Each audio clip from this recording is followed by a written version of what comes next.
Hi guys, how's everybody doing today? Okay, thank you. Good. Good, good. So Dom's really great, known her for a long while, and wanted to do this Zoom today. Show you a little about innovations in augmented reality, mixed reality, VR also. And so what we'll do is we'll start with some augmented mixed reality glasses. So the first thing I want to show you is the progression of augmented reality, mixed reality. So right here I have my Google glasses. I don't know if anybody's got some Google Glass. So these came out, around 2013, 2014. Been using those since then. These came out a little while ago. They're called the Vuzix glasses. And they're really kind of the next step up from the Google Glass. The Google Glass is the prism in the front, but the Vuzix doesn't have any right there. It's right eye on the Vuzix, so the image just comes out of the right eye, but you can move it around the screen, so there's some adjustability. Then I've got my Bose AR glasses here. I love these glasses. These are incredible. I don't know if you've ever tried these on. So these are the Bose augmented reality glasses. And they're really not augmented reality. They're augmented audio reality. So that's how they bill it.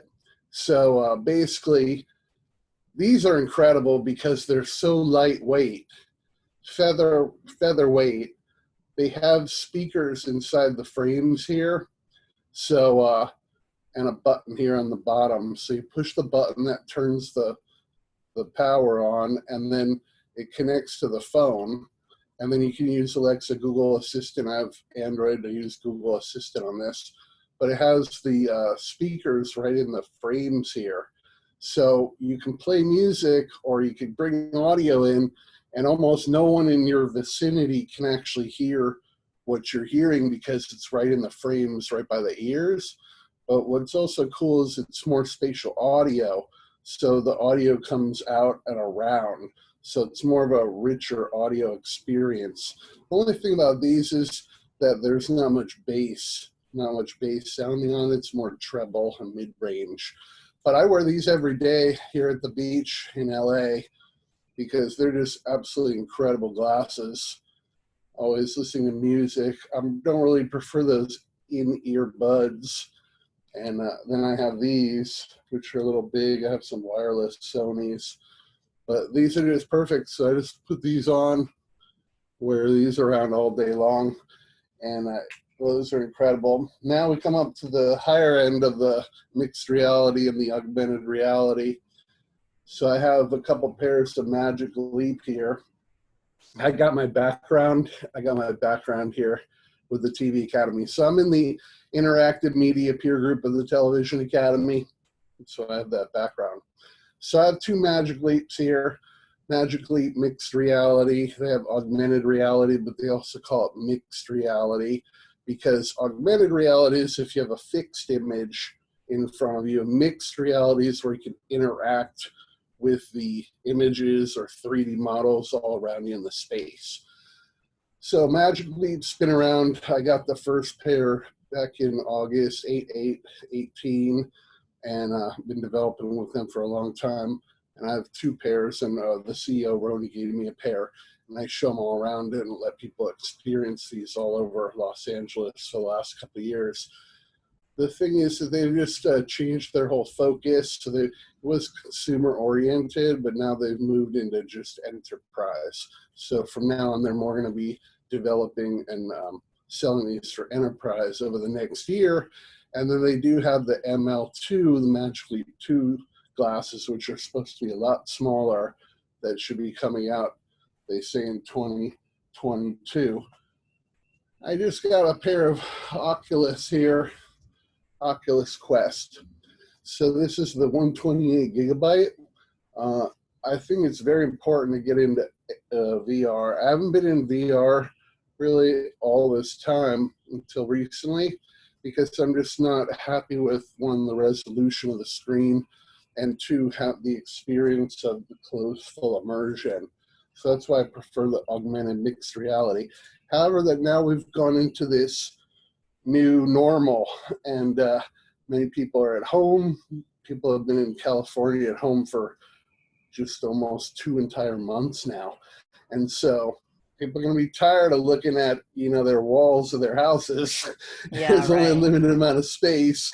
And it was a big thing, augmented reality, for a while, because I thought, we're going to have the AR, we're all going to be able to interact, we're going to go into big open spaces, and we're going to be able to communicate with each other with the mixed reality.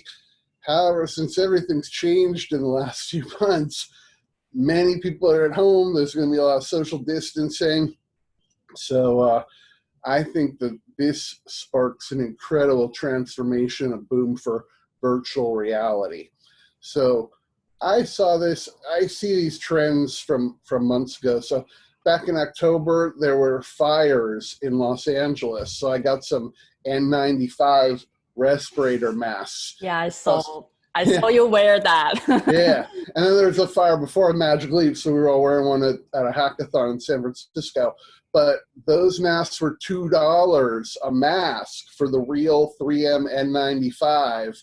And then I looked in December, and the masks were going for like $200 for 10 of them. So Amazon just jacked, the resellers in the black market, they just jacked that up. So in mid-January, I knew that once I started seeing this started getting bad with the virus, I was like, oh, well, the Oculus is going to sell out, and these headsets are going to sell out, because we got all the gamers at home, 30 million kids. We got hundreds of millions of people at home. We got at least 100 million people working. People are going to have to work remote.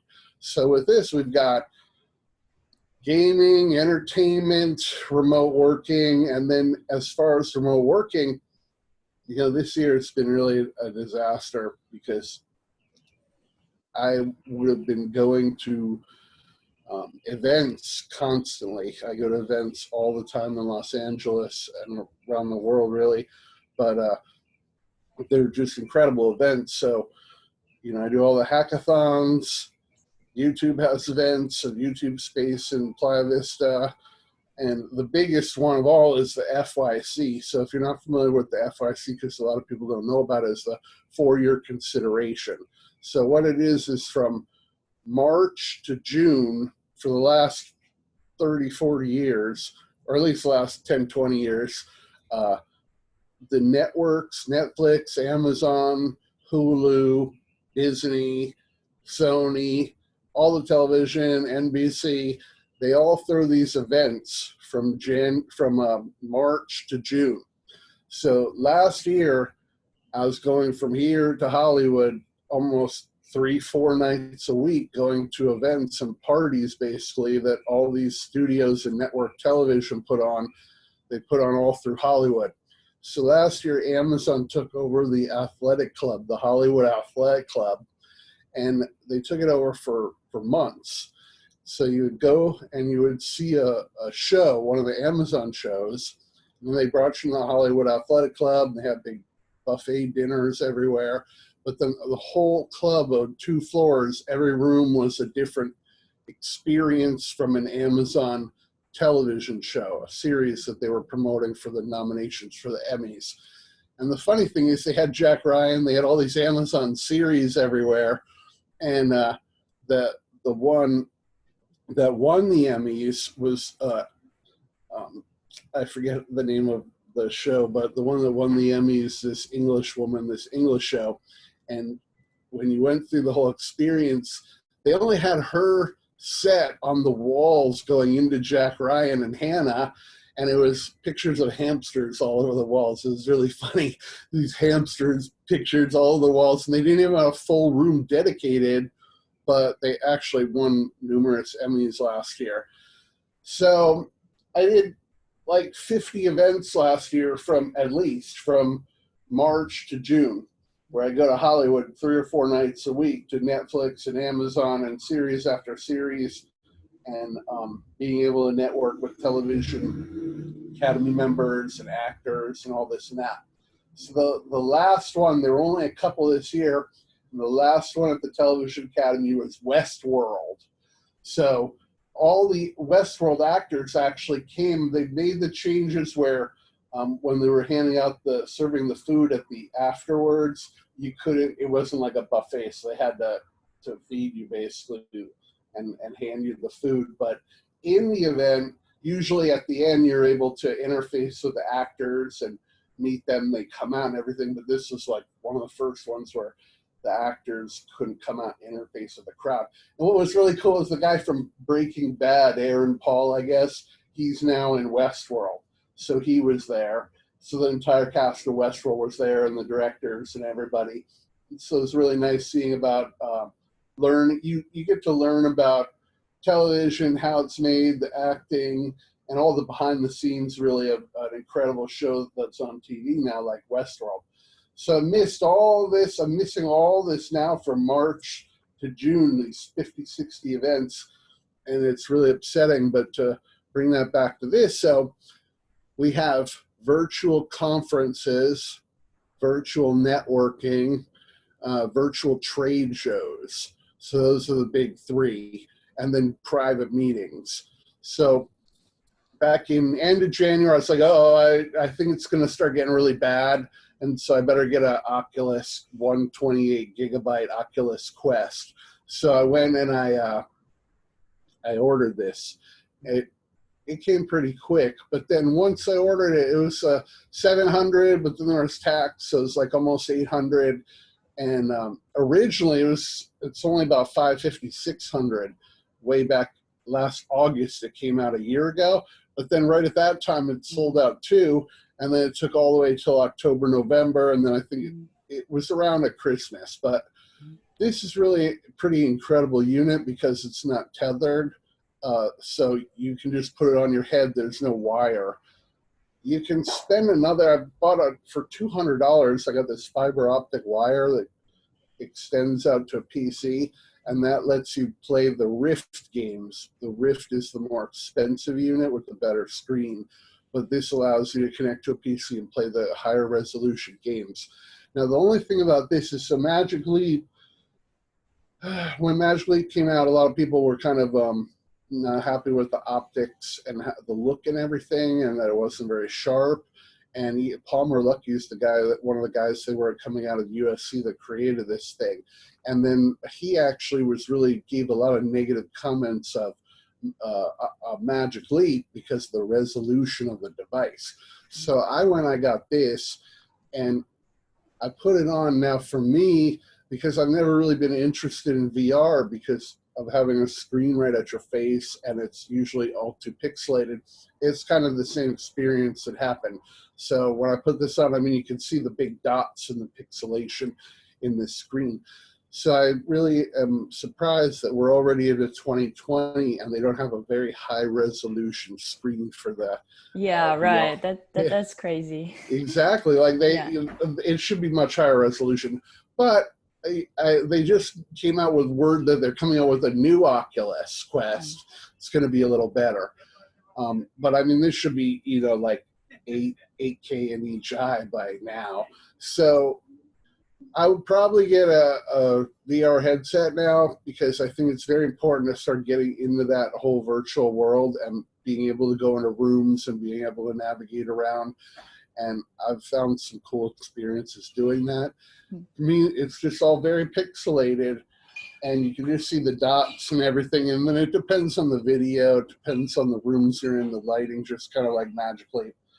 But now I'm going to go into the coolest stuff ever. I'm a drink of water here. Now I'm going to come into the coolest stuff ever, which is my favorite right now, and that's the XReality mixed reality glasses. So right here are the XReality mixed reality glasses. What's the difference between Unreal and Magic Leap? I tried Magic Leap, but I haven't tried Unreal. So almost no one's tried these glasses, these Unreal glasses on. right. And the differences are that Magic Leap 2 years ago decided to build their operating system on open source Android, but they changed the code to make it a proprietary Android. So it's a closed system. So it's a proprietary closed system like Apple or Microsoft for their operating system.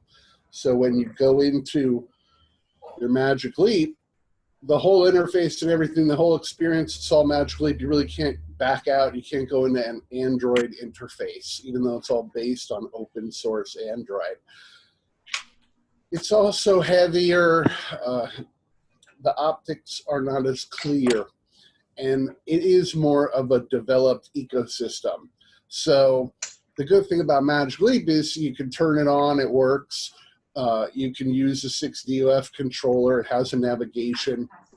But then when you want to develop on it, it's called Magic Leap. You need I need to turn off their microphone.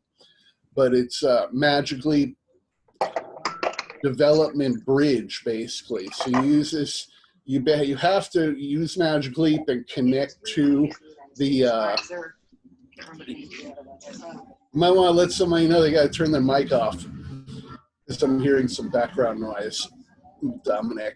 But what it is that with Magic Leap, you have to create the app, say in Unity or Unreal Engine, and then you have to use the command line, and it becomes an MPK. So a normal Android file is an APK, but this is an MPK, they call it, because it's a Magic Leap package, basically, Magic Leap file. Then you have to use the command line, and with the command line, you have to upload, sideload into the Magic Leap. So it's all this closed system, and then they have an app store that has very few apps, but I think they take a pretty good percentage in hosting the app in the app store. So they're going to take a percentage of the sales on that. But then they do have a couple showcase stores in Magic Leap where you can build an app and you can host it just at Magic Leap so people can download it just so that they can experience the app without paying for it. So now we get into these. So this is Unreal, and they both have tethers, but the Magic Leap has a puck, which is an NVIDIA computer. So you have your Magic Leap here. Let's get, you have your Magic Leap here, and this here you have a tether wire, and then this puck. This puck is actually an 8 gigabytes of RAM body computer. It's an NVIDIA Tegra 2 Jetson body computer, basically a computer vision accelerated processor and computer. And this thing is really powerful, but it's really big. And so with this, everything's been brought down to a much nicer size. So you have a little cord here, and then instead of that big puck, you have this little puck. So then in this little puck, this is the controller. So you have, this is not a 6 DOF, it's really like a 3 DOF controller, but it allows you to have the pointer, and it's pretty much the same thing. So you can connect that, it connects to the magnet, the controller to the main unit, and then that allows you to charge the controller here. Then you have the main unit. So this is really tiny and small, but this is actually a Snapdragon Qualcomm chip computer. So this base is basically like an Android phone. So you could just correlate it to this being like an Android phone, and has RAM and everything in it, just doesn't have a screen. So in order to see the screen here of the Android, you have to have an emulator. So they have these emulators, SCR, it's like Scrappy, SCR CPY.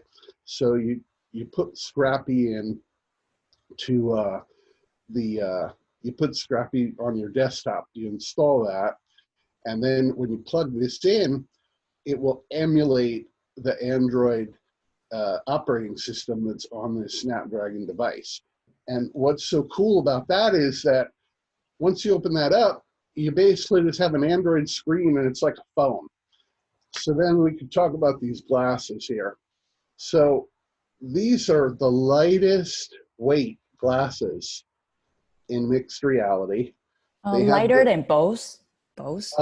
These are just about as light as the Bose glasses. Almost, just about. And this is feather light. But it's just slightly heavier than the Bose glasses. But this is audio, and this is full mixed reality video. So, can you do audio as well for Unreal? Yeah, so this has spatial audio in the ears. So it has dynamic spatial audio in the ears. Right here at the top are cameras. Wow. Let's see. Like, what's the resolution of the camera? The camera's 1080p. So there's a camera on here, and then there's the vision, there's infrared sensors, the SLAM sensors that are going out and they're mapping the room. Now, because it's Android based, it's pretty much Android AR Core.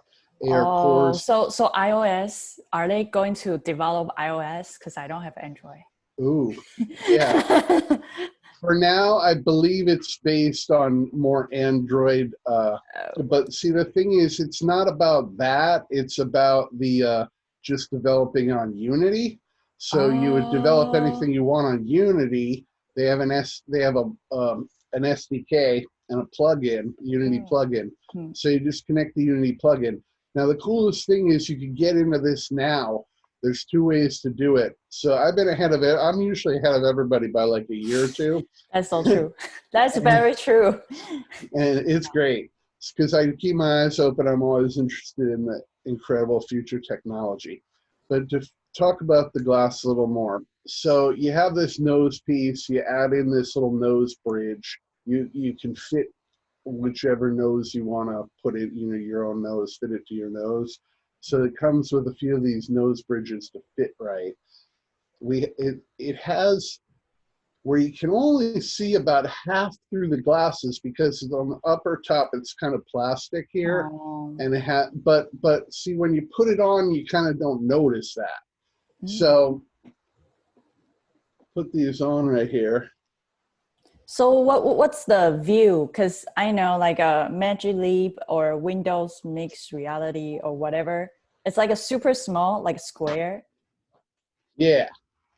So basically how it looks is if you had a full pair of glasses, you'd see the whole range of the glasses. With these, the top half of the glasses is taken up kind of with a plastic where the screens are embedded in the top. So it's kind of to here basically where you can see. So you can see the It's half. not bad. It's not bad. Not bad. But the difference with Magic Leap is that you kind of can't see the lower, edges of see Magic Leap when you look through it, it's like a square. Yes. And so if you put your eye outside of the square where the overlay of the mixed reality is, see the reality. You don't see it. It's just it's like a letterbox. So you just see nothing but just normal what you're seeing out there. But with these, the way that they have it, it's real interesting where the image goes all the way down to the bottom of the lenses. So the images kind of brush up right flush against. So that kind of makes it a little more fully where it's not letterboxed. Wow. Yeah, more of an experience. That's bigger. That's probably the biggest one, right? This one. It's pretty much about the same as Magic Leap and HoloLens 2, but it may be a little wider than up and down, than horizontal. So to go a little more into these. Do you know how many degrees the FOV is? What's up, Cliff? How's it going? Hey, what's up? I got to look that up, but it's about the exact number. My Pacific Future knockoffs of the Unreals are the FOV is 55. Yeah, it's real close to that. So it's similar. But the exact numbers somewhere sitting on the internet. So, but thanks for asking that. So the other real cool, important thing to note about this is, so I have HoloLens 2. I have them in now, and I'm actually reselling HoloLens 2. So if anybody wants a HoloLens 2, I got them. They're still pretty hard to get.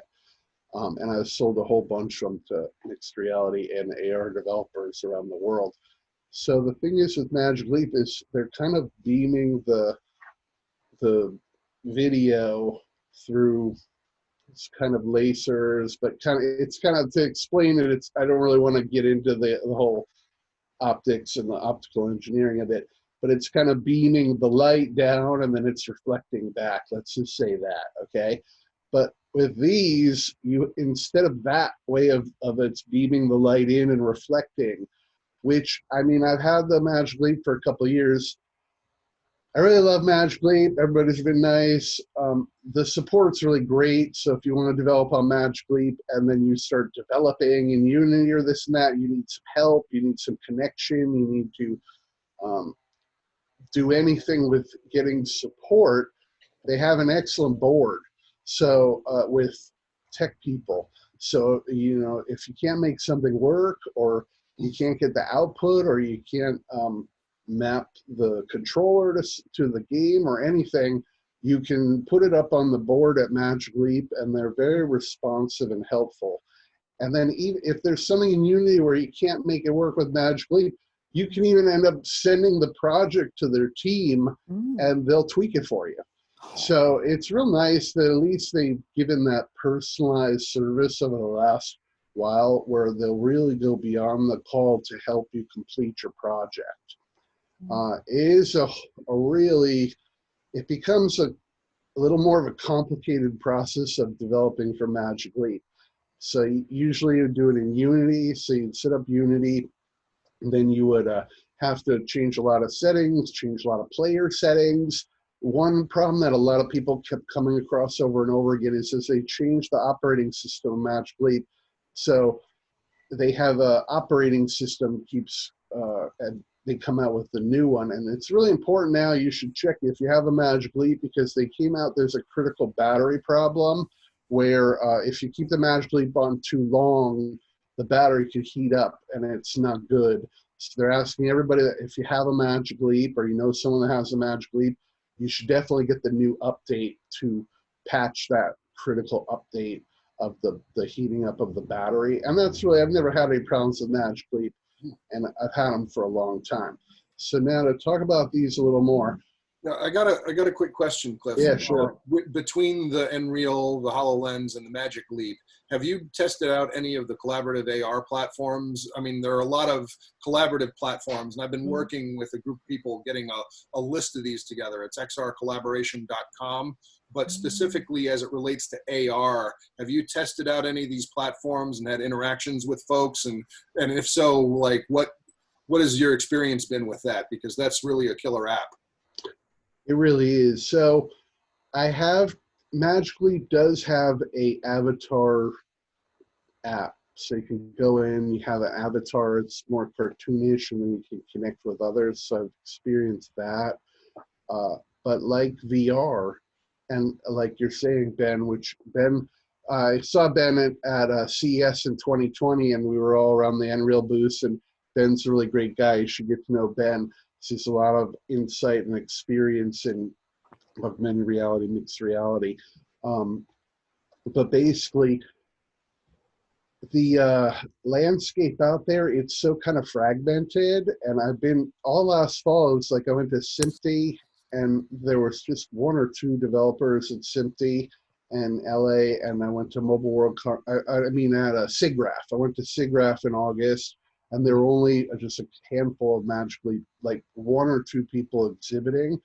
And then I went to SIMPTE and I went to Mobile World Congress, and there was really nothing on Magic Leap at either of those, except for, and then there was the Infinity Festival, which is a really cool festival. You should check that out. So they had one a year ago in Beverly Hills, and then they moved it to Hollywood. And it was really incredible. HP, Intel put the whole thing on. And it was in Hollywood at Goya Studios, it was called. So they had a lot of lectures. But what was really great about that was very high level. So it was like CTOs of entertainment companies in LA and all sorts of things. But to answer your question, I have pretty much every AR, VR, mixed reality developer on LinkedIn. I have 24,000 connections on LinkedIn. So when Magic Leap came out, and I was one of the first people to get Magic Leap in 2018, and I showed that on LinkedIn, I was one of the first. So everyone saw that I had it. So they started to connect to me. So, I mean, I have virtually almost every augmented reality and VR, AR developer and company on my LinkedIn. And a lot of people contact me constantly. So I get 50, 100 people contacting me on LinkedIn every day. I have 24,000 connections. Specifically, any app like Spatial? Yeah, so what I was going to... like porting their app to those platforms. And I personally haven't. I'm actually going to get the Quest build for that. And, but, you know, ones like that where, specifically in AR, where you can hold meetings and have, because like Spatial's got a pretty cool, like you can upload your photo and it'll wrap it onto a 3D avatar and you actually look like you instead of a, you know, an alt space doll or, you know, a VR chat hot dog or, you know, things like that.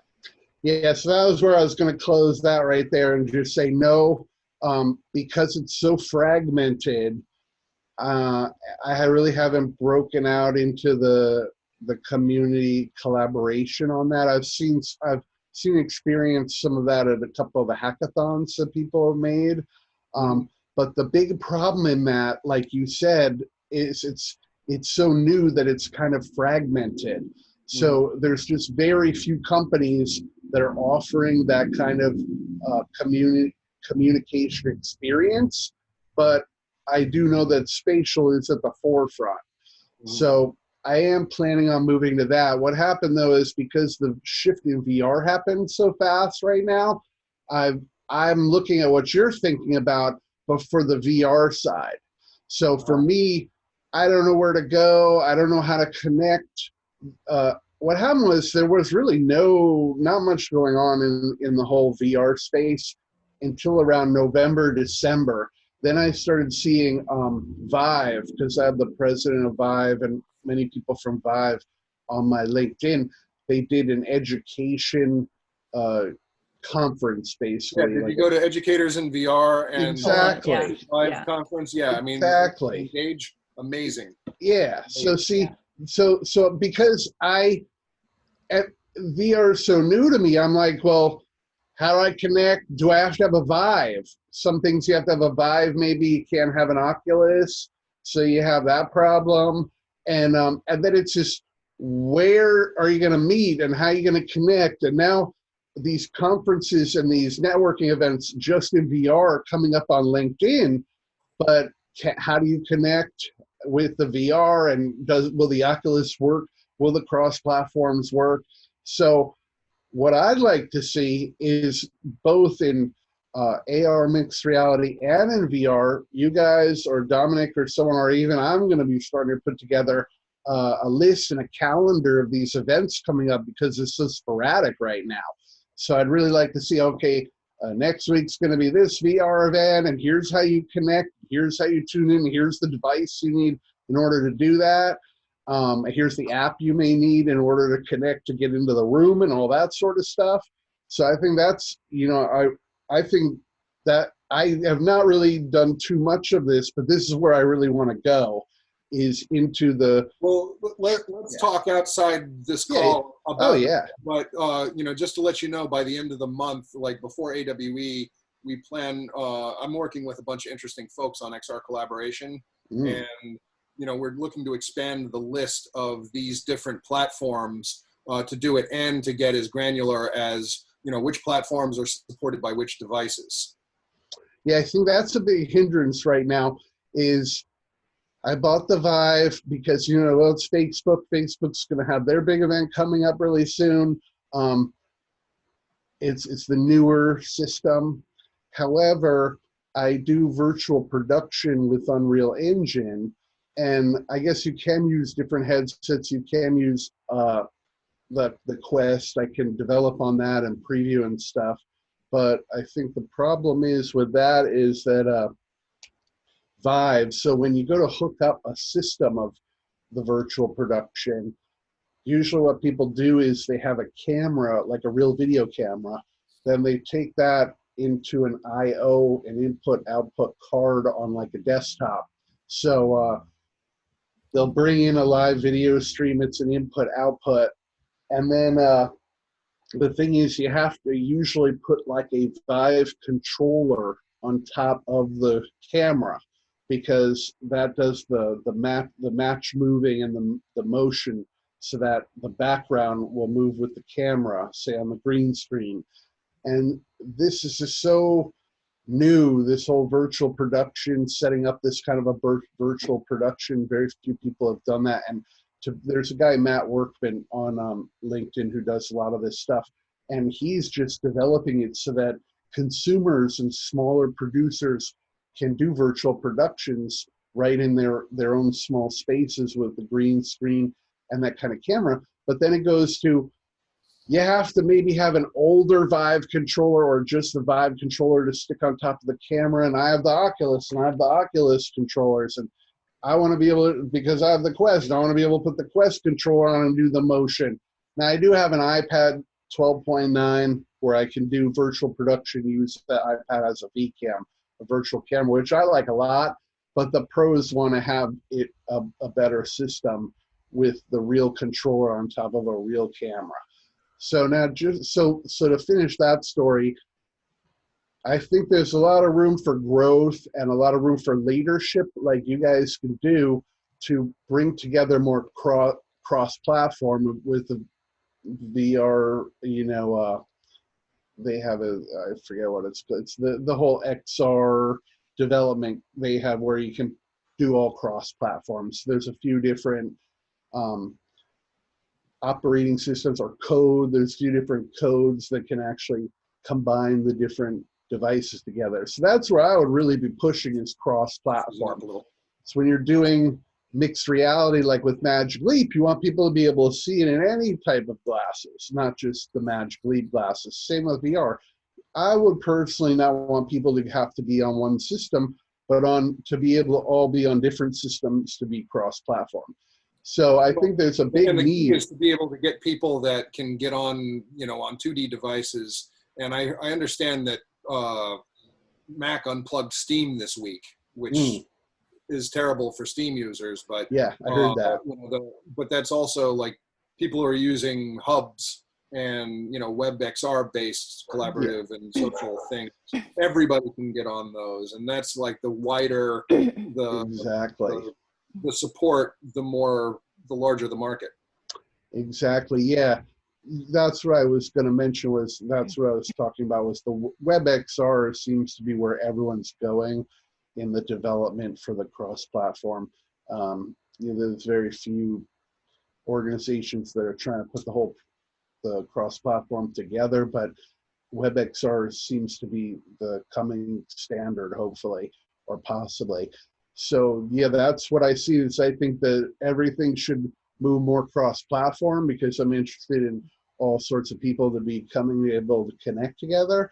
But I also think that, like you said, there needs to be more lists and more calendars showing all the different events that people can tune into, both if they want to have experience just in a small amount of people, like a spatial where people are just communicating with a pair of glasses, or you have a whole crowd of people in the VR.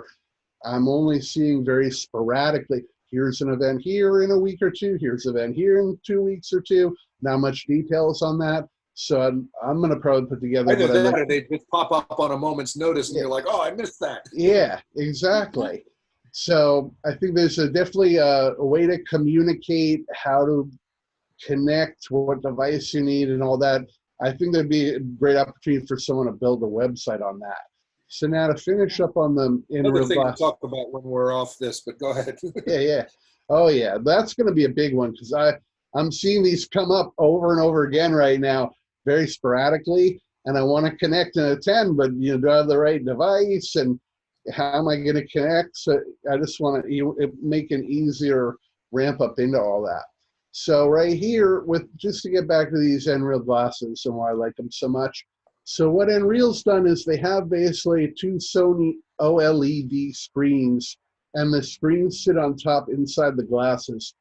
The feel, it's kind of like very soft rubber, but it doesn't have that stickiness or tack on it. It's just this very nice surface contact here on it is black here.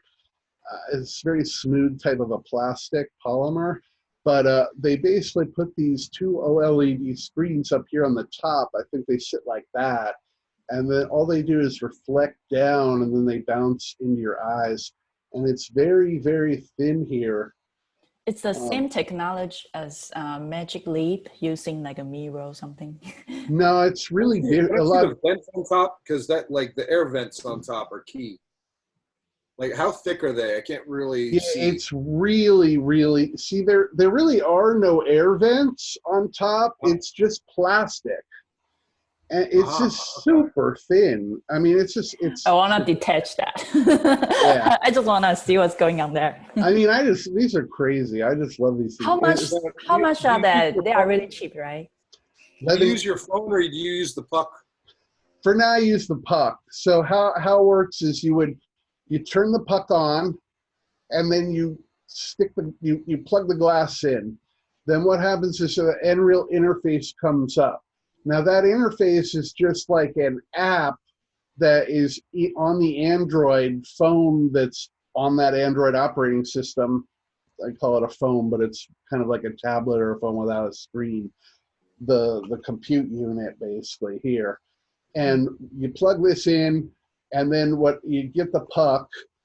What happens is the Nreal interface screen comes up, and there's really only like 4 icons.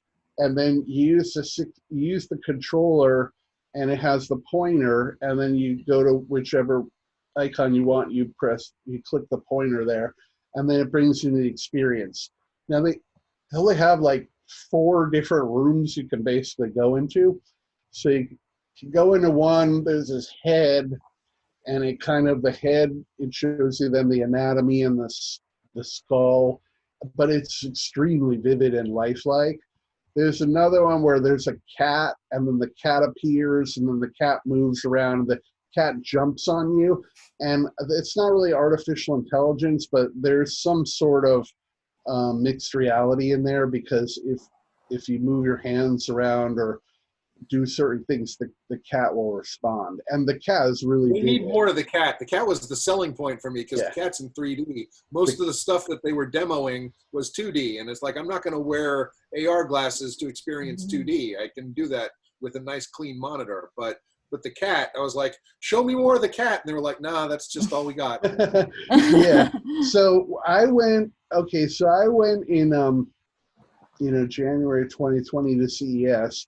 And when I went there, they had a ton of people there, and I think they had over 20,000 people go through the booth, at least they said. And also, so I went and I did their experience. So when I did it, it was like a zombie game, basically. It was like one of their prototype games. It was like a zombie game, and the wall became kind of colored, and then I think zombies came at you and you shot them or something. I don't even really remember that game. But the game, it was kind of simplistic and basic. So you go onto these, and I'm trying to get it good with the green screen behind me. So with these, it's a little different. There's these 3-4 small experiences, just kind of get you into seeing what you can do. So I'm going to finish up just for a minute with the hardware here, and then go a little more into the development now.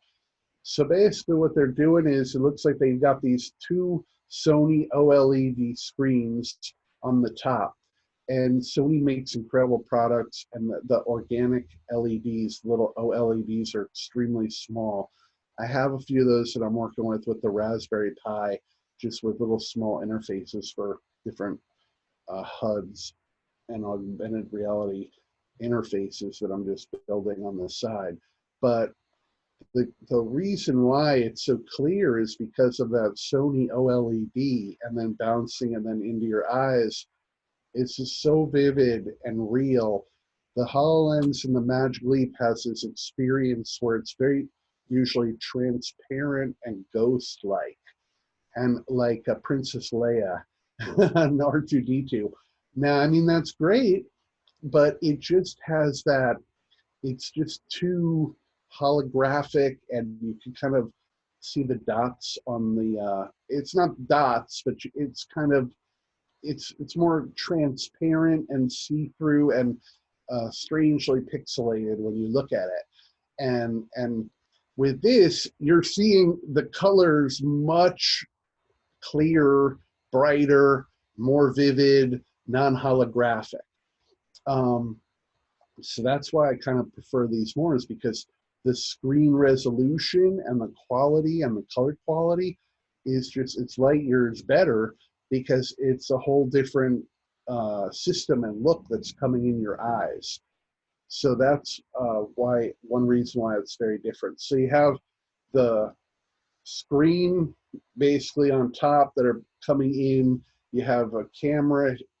It's a camera or two here, and I think out here you've got, or these may be the cameras, and then you have the mapping of the infrared basically with the SLAM. Then you have the spatial audio, and then you have the cord here, which is USB-C. Now, most everyone loved this, and there's a guy, Carl Gutag, and he's like an optical engineer that does all reviews of products, and he knows how to tear things down and really kind of does a lot of critical feedback, and which is good. And he really ripped to shreds, HoloLens and Magic Leap. And the only real thing that he didn't like about these glasses, they call it, I guess, the bird bath optics, but the only thing he really wanted, that a lot of people wanted, is they just wanted the USB-C cord here on the end, and they also wanted it on the glasses here, because then you could get a longer USB-C cord and you could unplug the USB-C here from the glasses. Now, of course, they've made numerous prototypes of this, and something like they show on the website 500 or 600 or 700 versions to get to this beautiful form factor. But, it won't be that hard for them to add in change that to USB-C so that the cord that's probably just a cost factor. And then, I envision things far out, and so these being this small and this comfortable, this light, I could see the second to third version in 2022, 2023, where the whole phone, the whole Android operating system would be in, say, Snapdragon in a new compute unit somewhere on this device, and then even 5G. So you won't even need the phone soon. Now, so Dominique, just to let everybody know, like she asked, so these are available. A lot of people, so the timeline is the Magic Leap in 2018 in August came out with their glasses. Then it only took about a couple months till about October where XReality announced. Oh, wow. But, yeah, so they came in right after, but a lot of people really didn't see it that much. However, they did a very smart thing, and XReality is that they then went to CES of 2019. So I've been doing CES for over 20 years as invited media, press, and a lot of people will go in, but I know how to do CES because I've been doing it so long. So, I come in on the Saturday before CES. CES usually starts like on Tuesday, so I come in on Saturday, and then the first big conference is an analyst event where they go over all the future technology. I filmed that this year. And then right after that, they move into the CES Unveiled. CES Unveiled's really incredible. So it was all in the Mandalay Bay this year. So it's a gigantic gigantic room, right? I still haven't even shown the video, but it's going to be hilarious when I show this video because it's really funny. So go in this room, and it's just rows and rows and rows of innovation, and then all the walls innovation on every edge of the whole gigantic room. So I get in this room, and of course, I'm the kind of guy that wants to show everybody all the cool stuff. So I get in there and I start filming each booth one at a time. But the problem is, I mean, there were over 300 or 400 booths there, and you only had from like 7 p.m. to like 9 p.m. to do it. So first I would go in the booth, one booth, and I'd say, okay, tell me about your product, blah, blah, blah. And by the time I got through like one row, it was, okay, you got 1 minute. You got 1 minute. Tell me about this thing. You got 30 seconds, man. Tell me what is this? What does it do? What's the pitch? Because there's just so many hundreds of incredible electronic devices that you just couldn't capture all this stuff in 2 hours. So I made like this 3-4 hour video when I was in there, which I haven't even released yet. And a lot of these products still no one has even seen. What was really amazing about CES also was that there were many, many French innovators. So I was very surprised how almost half of one whole section was all innovators from France or Paris. I really didn't think there was going to be that many augmented reality and that many engineers and people working on consumer electronics and innovations that came out of France. So that was one thing that was very surprising. France is dominating technology.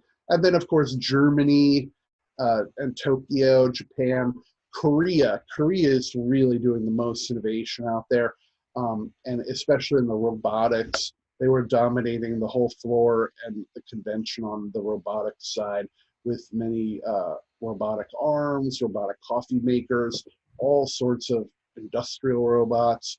And the great thing is that the price is coming down. So all these things were far out of reach of any kind of normal user, consumer developer just a few years ago. But now they're coming in. So they have a full Korean, it's a whole robotic arm that can make coffee and everything, completely professional industrial arm of a robot. And you can buy that now for like $30,000. And I mean, to me, I mean, that's just unbelievable. So you could have two arms, $30,000 robot arms that are like the best in engineering you could get for industrial robots. And you could open up like a coffee shop and you could have like, that'd be the barista. And I mean, I think that would be really cool and innovative. You know, people go and then they see the robot make their coffee. Like I did a film of it, it's on my YouTube.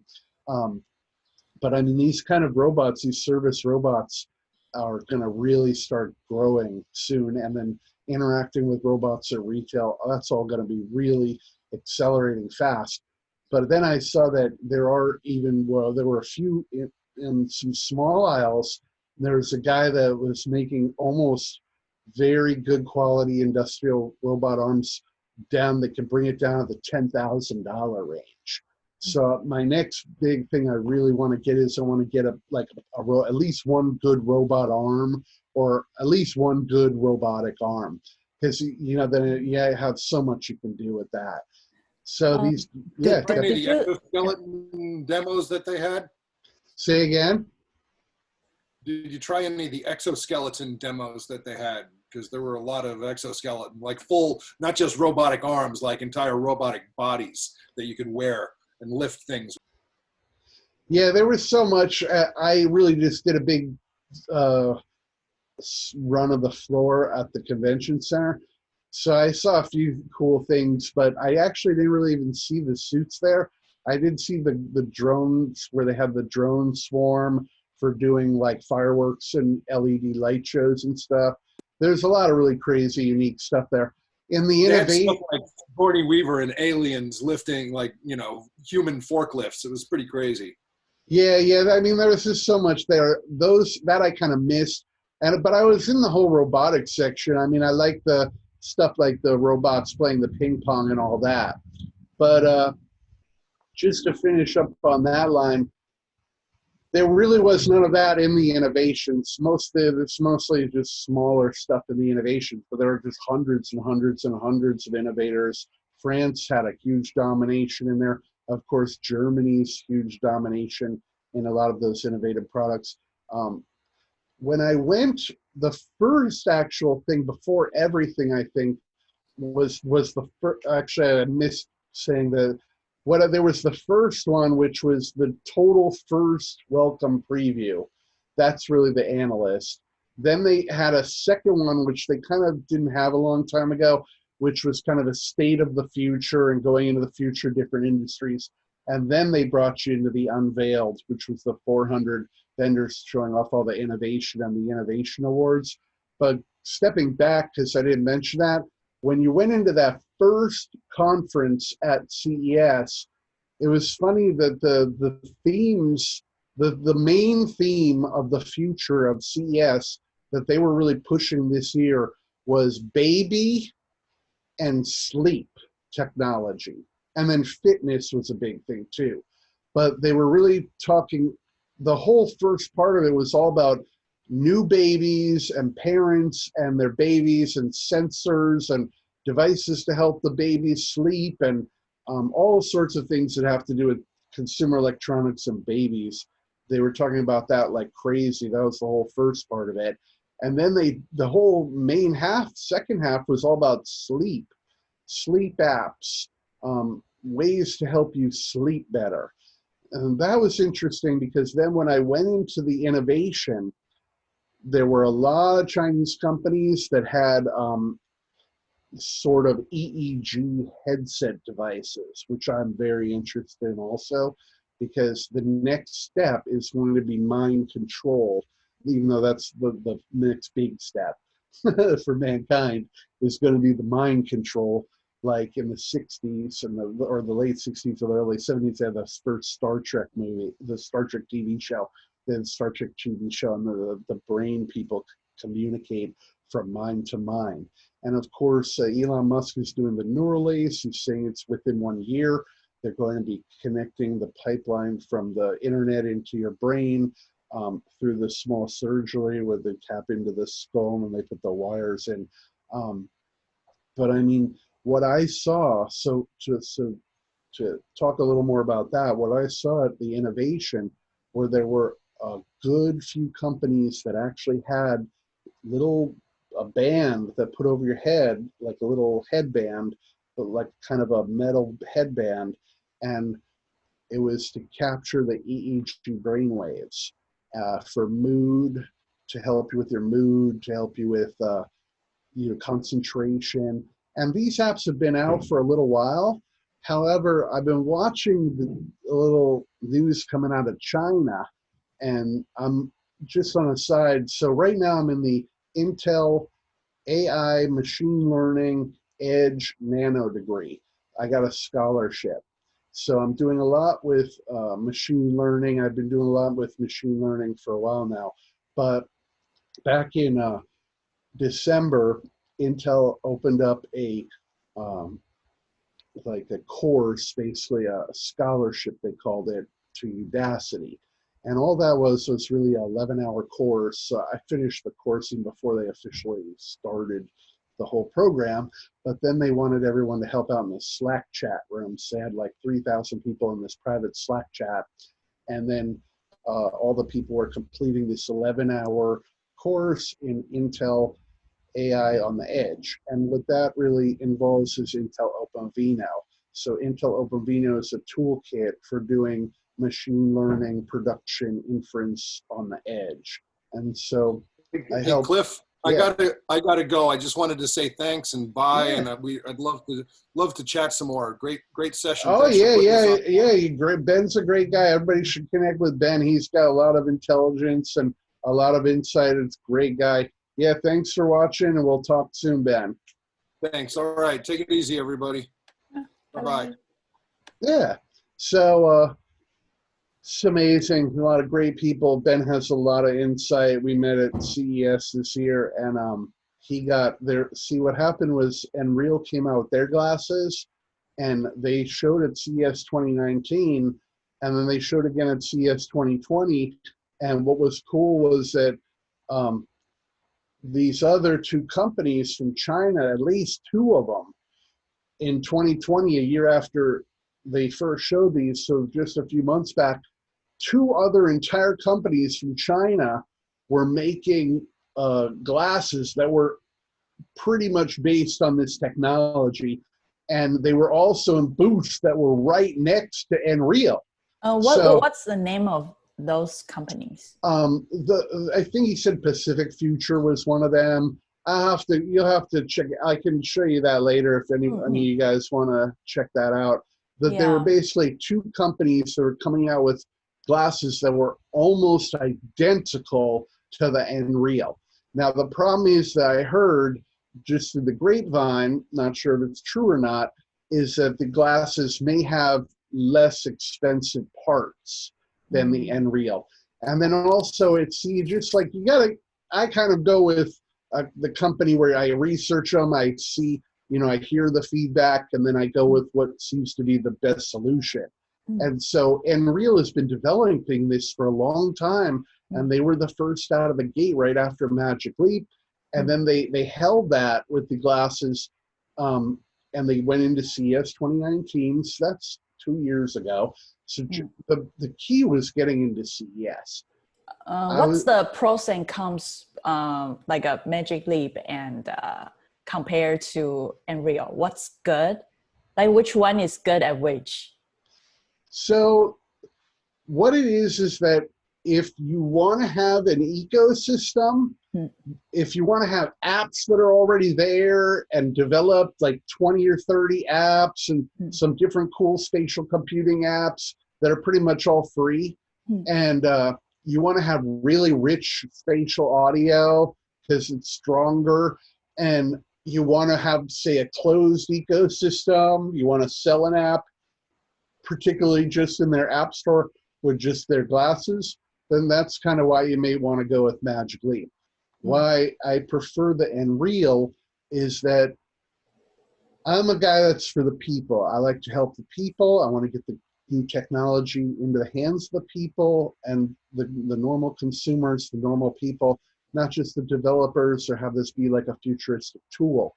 And so the Unreal is the only company that's really moving the price point and the quality to the people right now. So these glasses are $11.99 right now. But I couldn't really order it. It's like a pre-order, and another one is like there's no button. So what should I do if I want to play around with it? And did you get the consumer kit or the developer kit? Because they are different. Yeah. So I'll run you through all that real quick. So what happened, the timeline real quick, is that Unreal came out with the glasses right after Magic Leap. They came out with them around October. They announced them in 2018. Then they went to CES in January of 2019, and they had a big showing. So a lot of people saw them. And then being in CES, that's a very prestigious and important place to be for electronics. So then what happened was near the end of 2019, around October, November, they started the pre-release of the pre-ordering of the device at $11.99 for the full developer kit. It's called the Unreal Light Developer Kit. You get the glasses, you get the compute unit with the Snapdragon chip, and you get the puck. But then you also get a really beautiful case, which is over here, but it's too far to get. But you get a really incredible hard case. And Magic Leap, they didn't come out with the hard case that gave you that with the device. So for $11.99, you're getting the glasses, the controller, the compute unit, and a beautiful case, right? And how can you develop Unreal? Use Unity?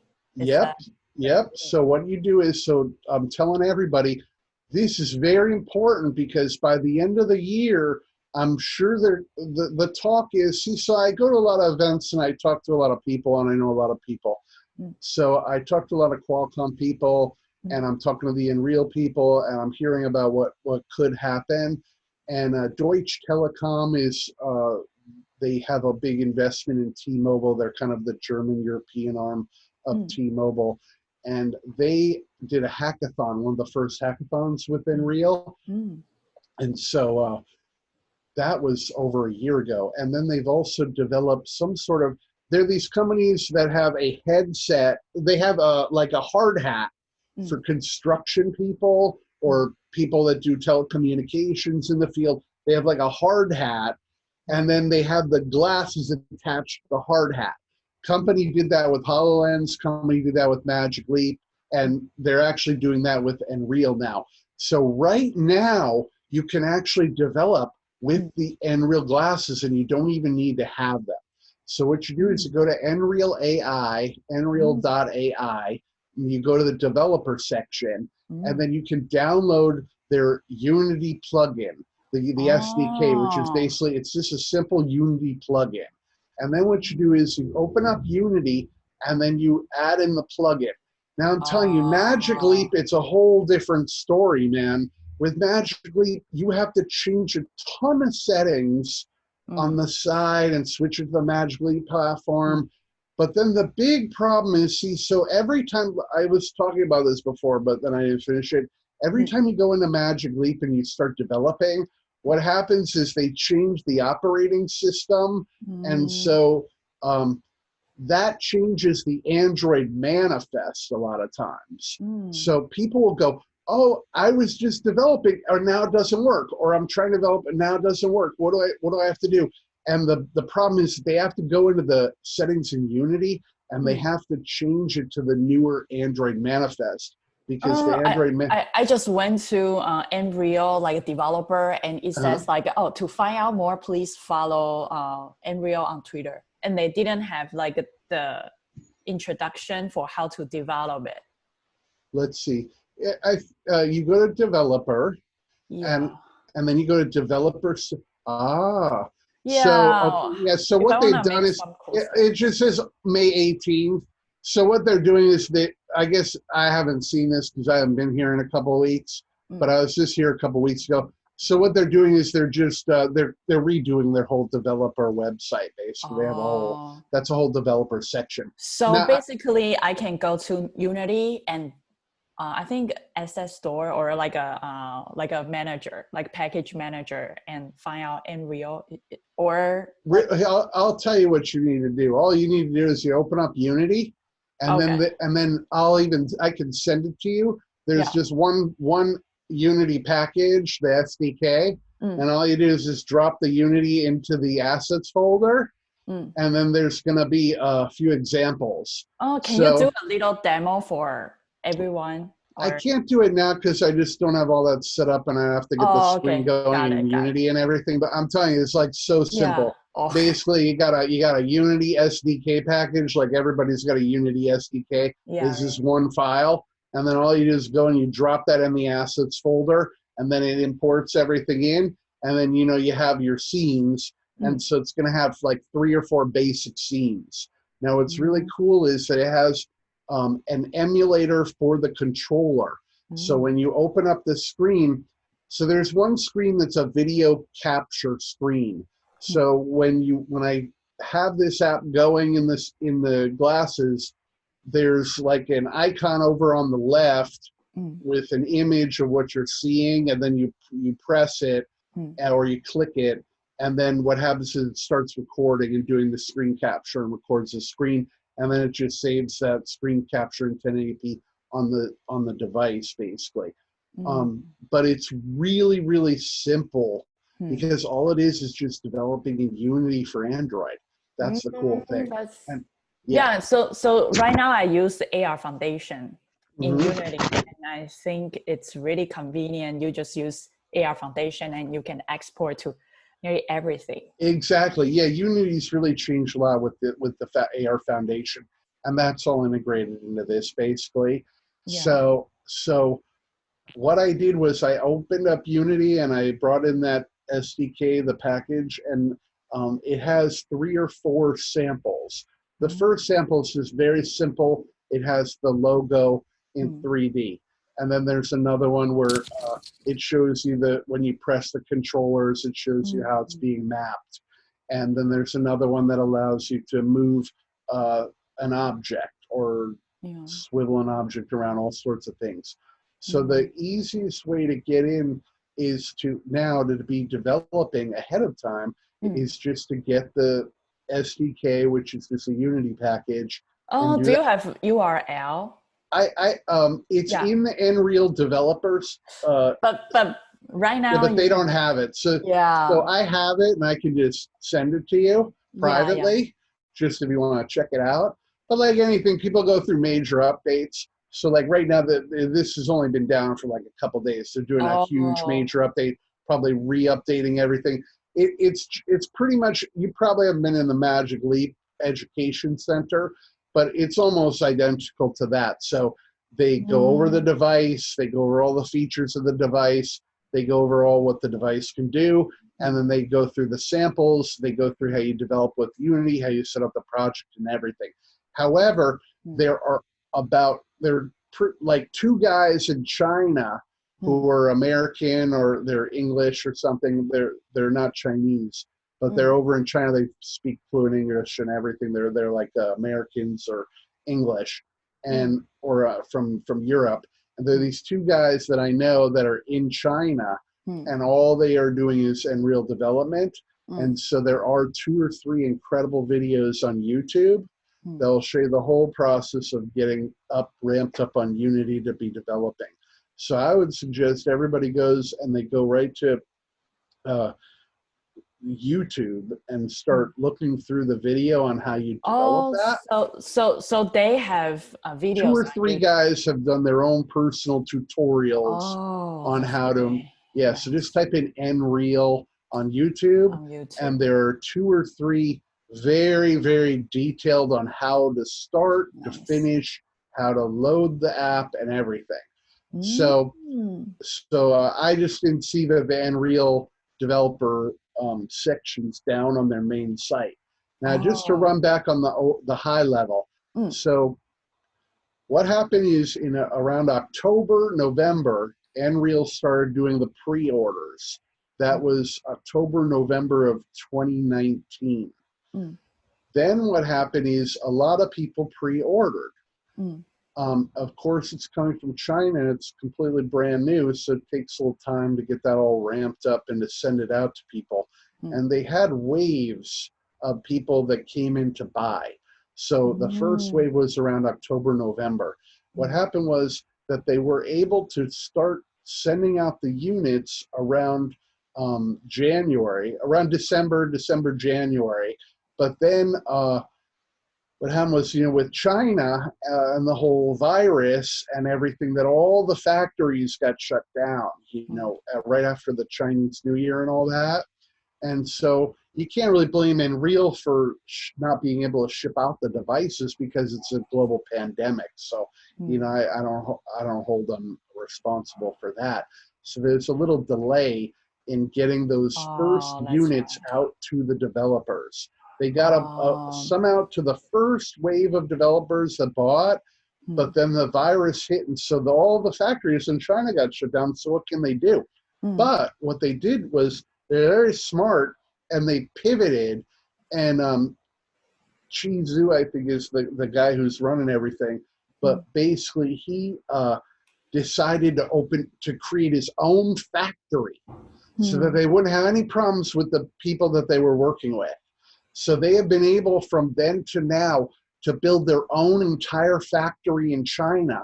So they don't have to rely on other factories to build their device. So that's huge that they have it all together with their own control of their own factory in order to build the devices. So that's allowing them to now ramp up the production again. And so they have said that they are getting the units out now. So the unit it's $11.99 for now, and it's still on the pre-order. But I mean, personally, I'd get on this right now. Okay, it's just so good. It's too good not to get on this thing for $11.99. The Magic Leap's $2,000. The HoloLens is $3,500. You can't even really get a HoloLens for $3,500. I'm selling them for a little higher than $3,500, and you're getting a special system with that. So I've sold a lot of HoloLenses. Microsoft, they said it was out, HoloLens 2, in like last October. Nobody could get it in November, December. No normal developers could get it. This great guy, Tony, who I met at Magic Leap, who does a lot of incredible development, he lives in Seattle. He couldn't even get a unit. They wouldn't give him sell him one unit, not even sell him a unit in December and January. Very upsetting. And so then through the grapevine, it was like, oh, well, you may not be able to get a HoloLens 2 till like June or July of this year, 6 months later. And then a lot of people were on the grapevine saying that there's a little problem with the technology and the optics. And so they kind of made this second version, but they're only selling them to limited amounts and to higher level Microsoft partners. So then I was hearing, oh, well, so like Toyota would buy, say, 30 or 40 HoloLens 2 units. And this is how I was hearing how they're distributing this over the last few months. So a normal developer that wants to develop on a HoloLens 2, they may not even be able to develop on that because they may not even be able to get that till June or July, maybe not even September. It's a rather hard device to get. Now, if you can't, you have to buy 30 of them just in order to get them, so you have to be like a big company. But I was very lucky that I figured out how to get single units, but at first I could only buy 3 units at a time. So I have an in where I can get as many HoloLenses as you want now, and now finally I can get units, you get 1 or 2 or 3. For most people that I sell the HoloLens to they usually will get 2 or they'll get 3 of them because they want to develop and they want to do it as a communication tool. So they want to have at least 2 units so that people can connect to each other with the devices for the development and the prototyping. So if anybody wants a HoloLens, I leave like one post on my LinkedIn saying, hey, I've got HoloLens. You can post on the Discord. You just contact me on my LinkedIn later. But I can sell you the HoloLens and just get it right to you, and it's really hard to get still. And so I've had developers get 2, 3 in many different countries. It's only shipping to very few countries. It's like US, UK, Germany, there's just a couple more. But if you have an office in one of those countries and you're outside of those countries, it's possible you can ship it to the office. Guy from Korea, a doctor from Korea, PhD wanted one, and he has developers in Los Angeles, so we're going to send them to the developers in Los Angeles. So to finish up on the Nreal, $11.99 for the Nreal glasses. You get the case, the package, the compute unit with the Snapdragon Qualcomm Snapdragon chip. And I mean, it's just incredible. But what's even better is that soon you're going to be able to just buy the glasses themselves for $4.99. So you can buy the glasses for $4.99. Now what's happening is that I can actually use the glasses with a smartphone. Fortunately now you have to have a 5G smartphone. I've got a plane flying over because I'm in Santa Monica Airport pathway here with a plane. But these glasses, okay, you got HoloLens 3500 plus, you got hard to get, you got Magic Leap 2000, 2200, 2500, but then if you want to get the developer kit, which really only means that you got a warranty and you could take it back a couple times, it was like 3100 or 3200 for the Magic Leap. That's a lot of money. And then you've got these $11.99 for everything. But by Christmas or within the next few months, you should be able to get just the glasses for $4.99. So you have the glasses for $4.99, and then you would just basically attach the USB-C to any 5G phone for now. So AT&T a year ago last summer had their Shape developer conference, and I'm in the developer program. I was the first person. I was one of the first people that won a award for using Magic Leap in the entire world. That's guaranteed. Back in October, so I got the glasses in August of 2018. And then in October of 2018, they had the first Magic Leap hackathon, which was in San Francisco. So I usually don't go up there, but I went all the way up to San Francisco to do that hackathon that weekend. What I developed was a dance app. It's a really cool app, and I think it should be developed more. But like anything, you want to get funding, and it takes a long time to develop a really great product. But what I had was I made this app in Unity called a dance app, basically. So what I do is I have it, so when you put on the glasses, it says, find a place in the room where you want to put the dance instructor. So then with your hand gesture, you can actually place, there's a three-dimensional grid cursor, and you look around the room for the surface, and then it places the character, which was a dance instructor. So I had 3 different dance instructors, which were made out of, they were made in Mixamo, basically. I think it's Mixamo. Oh, Mixamo, it's the animation. Yeah, it's funny. Mixamo is really funny because it's a company made Mixamo, and that allows you to bring up all sorts of different 3D characters that are rigged. And then you bring that into this emulator screen, and then you could choose hundreds of different poses, dance moves. They can run, they can jump, and just the different animation actions. And you can bring in all those. So when I saw those, they have hip hop, a number of them, like 10 different hip hop moves, and they had salsa, and they had samba. So I could take a character, and then I could make it dance in like 5 different salsa moves, 5 different hip hop moves, and 5 different salsa moves and samba. So I thought that would be perfect.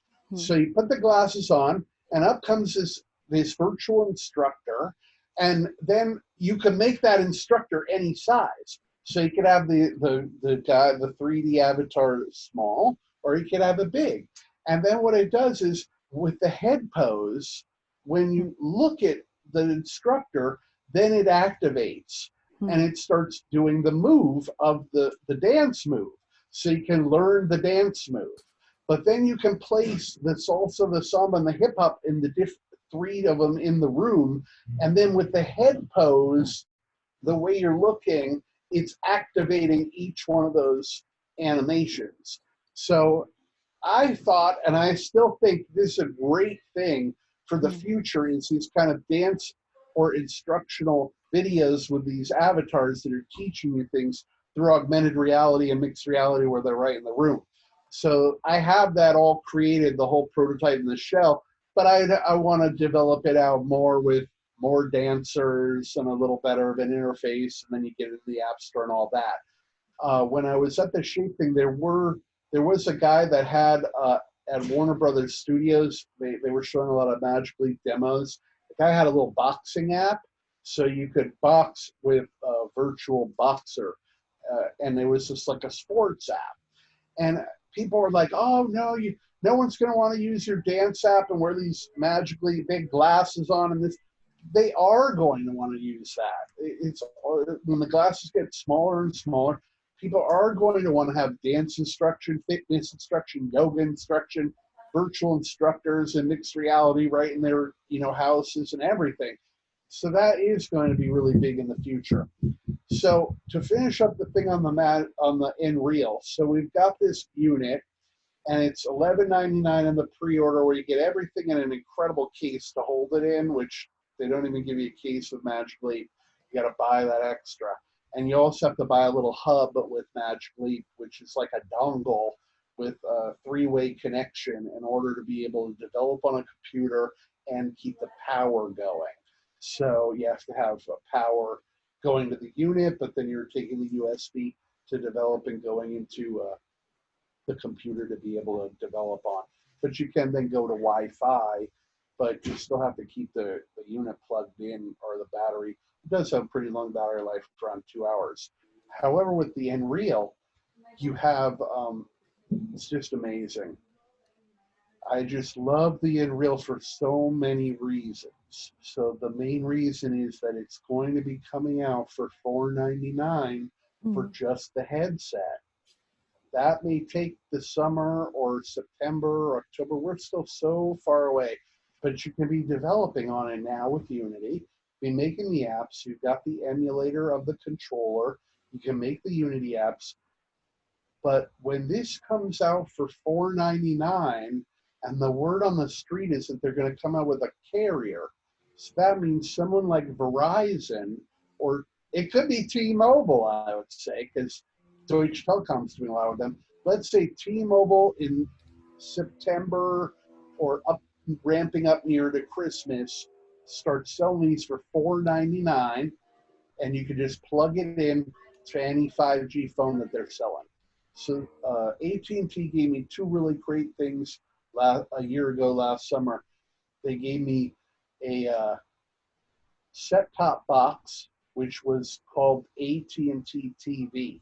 It's a very thin little set-top cable box, and it's internet-based. So you plug an internet router, Ethernet cord into the little box, and then all it was a DirecTV set-top box. So if you're watching DirecTV, it's the same DirecTV channels, but it's this very thin little modem, little AT&T TV computer box, basically. So that would come in, and then I'd watch it. But that was in beta, so I couldn't even show what the box looked like.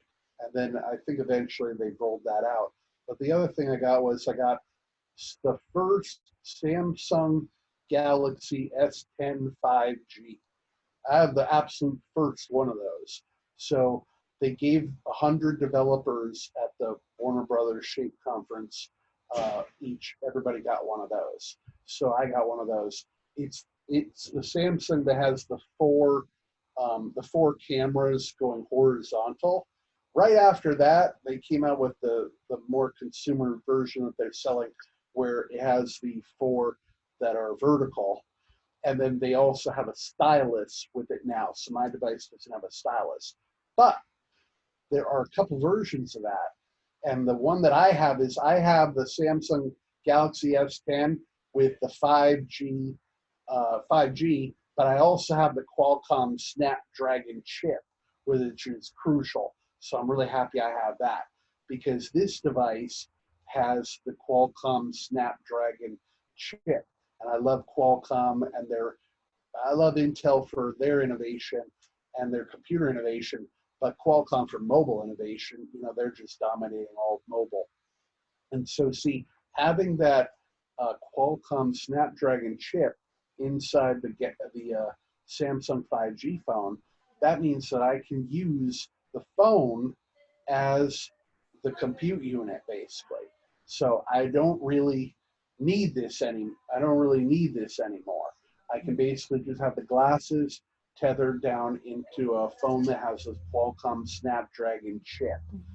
Now the roadmap, which is even better, is that the way that Unreal's planning it is that the next coming soon, they're working on it to make that the glasses will not even need not even need a Snapdragon chip, so that anyone with different new version cell phones soon will be able to just buy the $499 glasses and then plug it into almost any brand new cell phone.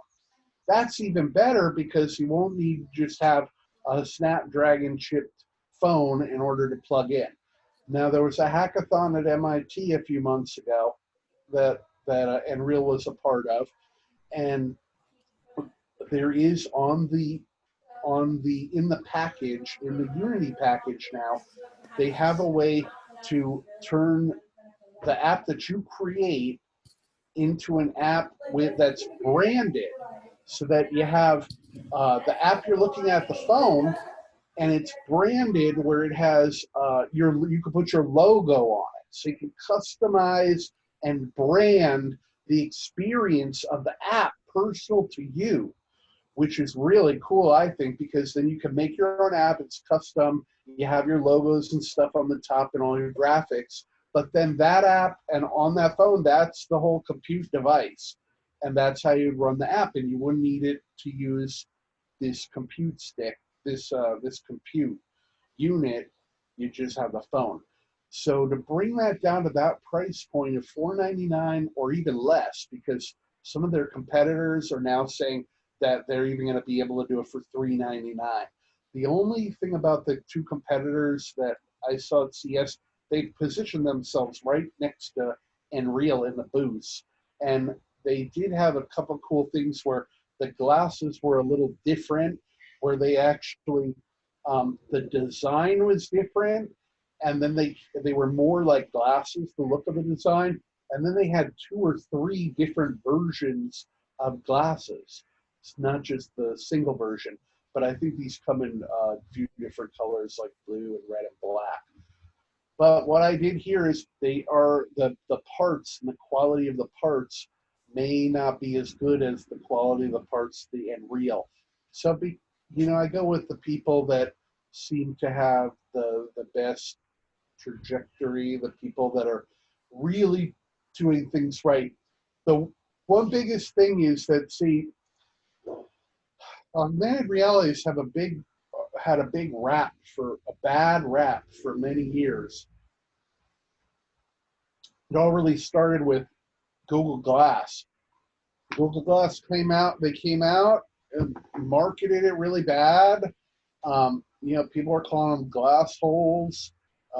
People were walking around with them and causing problems. Kind of this person, not to be named, this person went into a bar in San Francisco with the glasses on, got into a huge fight with the people in the bar. I wore these around Santa Barbara in 2013, 2014. Nobody even noticed them because they had no idea there's a camera, a video camera, live streaming. Yeah, it looks like a cyborg. Yeah, you look like a cyborg. But actually, it's discreet enough where people just won't even notice the prism. However, it got this bad press. This is the problem. Is I'm into marketing and advertising for many years. You don't want to have this bad press. So this bad press started perpetuating, and then what that does is that pushes the whole industry years further into the adoption of people using the device. And so, unfortunately, because of the way that Google marketed this whole thing, it didn't catch on to the consumer. There's a lot of privacy issues, the cameras. People get very scared of this kind of devices in public, especially with like privacy issues, having a camera on you and everything. So then we go years later to Magic Leap.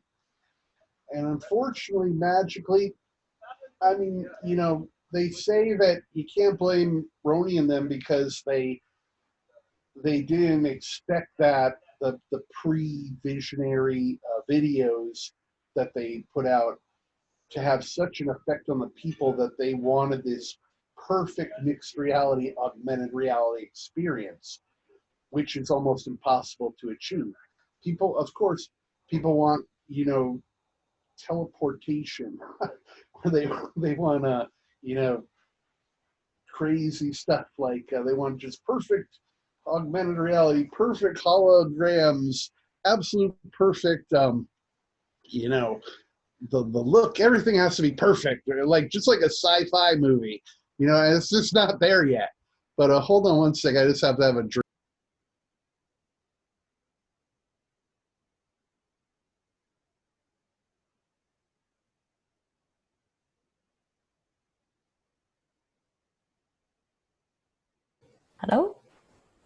Hello?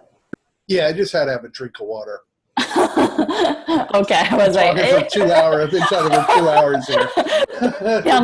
Totally understand. So, have you ever developed any AR app in Unreal or Magic Leap or like other AR or mixed reality? I know, Windows always make everything so complicated. Even VR headset that say mixed reality, but actually it's VR. So Magic Leap has about 30 or 40 starter apps that then I've morphed into making apps into. And then the one main app that I did was the dance app, which is basically a completed app. Unreal, kind of the same thing. I got it in about 2 months ago at CES in January. And then I've used all their starter apps, and I've actually saved the app from Unity and then loaded it into the headset so that I can view it. A couple funny things about Unreal. So when I first got it, a couple confusing things. The controller, the light ray is a little off on the position of the controller, but I see that on Magic Leap and other devices, so that's not a big deal. The other thing that was interesting was a few times that I would put the glasses on, you would actually see the Android interface, and it's really not supposed to do that. It's supposed to go right into an Unreal interface that has like 4 icons of the 4 samples. But a couple times when I turn it on, it didn't go to that screen, and by accident went back to the main Android screen, which is just like an Android screen that you get on your phone. So, but then for some reason that little glitch just went away. So to develop on the Unreal, this is why I like it so much. It's just incredible. All you have to do is open up Unity. You've got the templates there, all the sample code. You can start off with that. You could change out the Unreal logo or the animation. You could put your own animation in there. You could go to the sample app where you would grab an object and move it, and then you just switch it up with your own. So then all you got to do is save that as an Android app. That's the beauty of it all. And it's an APK. Then you just save that APK. Then all you have to do is plug in this compute unit into, actually works in Windows or Macintosh. It's a little easier on Windows. It's Android based. So I will plug that into my HPZ book. And then what you do is you need that SCRPCY, the Scrappy emulator. And then what will happen is when you click on the emulator, it opens up a screen which is just like an Android screen that you'd see on a phone, but that's the device. And then there's a shared folder. And all you do is you just drag and drop the APK, the app you created, into the shared folder, drag and drop, and that's it. It's in there. And then you unplug the compute unit and you plug in the glasses into the compute unit, and then up will come the main screen, the main interface with the few icons that they have of their apps, and then your app's going to be there too. Now, the reason why I like this so much is that it's just too proprietary Magic Leap, where it's this whole closed Android system and the ecosystem's all closed. It's all locked down. A lot of the hardware is locked down. You just can't go deep into Magic Leap as deep as a lot of people want to go into the C++ and all that. But this is a dream and a beauty for developers, because all it is Android and Unity. That's all it is a simple APK app that you're using as a spatial computing and mixed reality app, but you're then dropping it into, just drag and drop this app into this compute unit, and it's all done. And then you can view it, or you can send that app to somebody and they can just load it into their computer. And what they're doing now is they're starting to showcase developers. So people are starting to develop and make games, and they're really interested in getting those to be able to show people, the consumers and business, of the first creators now that are making these apps for Unreal. And so all these new developers that are just starting to make games and make different apps, communication, productivity apps, business apps, they're sending those over to Unreal, and Unreal is starting to showcase all these different developers' works, which is really great. And then the next step will be to have the Unreal App Store, I would say, and that could be maybe what they're also bringing into the whole developer realm here. Oh, Cliff, Steve W has 2 questions on Unreal glasses. Do you want to? Yeah. Wider frames for people with larger heads. Yeah, so the thing is that my head's pretty wide, but the thing is, it's just one size of width of the glasses. However, the big difference is in the nose bridge. So they are really nice, and they give you like 5 different nose bridges, and they're this kind of rubber silicone with a magnet, kind of a little similar but a little different than Magic Leap. So it definitely helps you do have a better fit on the face by having the nose bridge. But for now, yeah, sorry, it just does seem to be one size fits all with the glasses. When I first got them, I didn't attach the nose bridge, and so I put them on, and I was like, oh, well, they're, you know, and they do come out. So see, they have, you can feel it here. It's really cool. They have like a spring loaded hinge on both ends. So see, you do have like 2 inches of play, basically. How about people who has a small face like me? It will start. Yeah. It comes in. It starts out real thin, and then it can widen out. So I think almost any head it'll work on. But then the key was the nose bridge. So see, when I first got it, I didn't put the nose bridge on, and it went right down on my nose, and I was like, "Oh, wait a minute! How this isn't going to fit on the head right?" Yeah. And it really felt weird. And then I was like, "Oh, you have to have the little nose bridge." And once you got the nose bridge, and then they give you like 4 or 5 of them. So. Yeah, that's so true. You know what? When because I have an Asian face. So yeah, so my nose, everything is smaller and a little flat. And then I remember I tried 2. One is Vive, like HTC Vive. Another one is Oculus, because Oculus was made in America, like Orange County, right? And then HTC Vive was made in Taiwan, like more like an Asian. So when I try those 2 headsets, Oculus, I don't know why it's keeping falling off. Yeah, it's weird. I know. I haven't heard of anybody, my friend, never complain about Oculus, but I complain a lot. But it fits perfectly. So I'm wondering, because Unreal was, you know, more like an Asian background. They made like the glasses. And when I try like the Magic Leap, because if you want to buy Magic Leap, you have to go to their website, right? They have like you put your credit card, whatever, and measure whatever. So they are trying to fit perfectly for your head, and they have like different sizes. So for Unreal, it's like one size for everybody, right? Yeah, with Magic Leap, so they have this. They have they have the credit card. It's kind of the interpupillar distance to see how it fits with the eye distance of the eyes. If you're like a 1 or a 2. And then here they have this. It's this.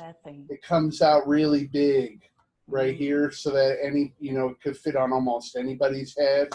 And then see, they have this rubber nose bridge too. That's a little magnetic nose bridge. And then also, just to let everybody know, prescription glasses. So, unfortunately, a lot of people wear glasses.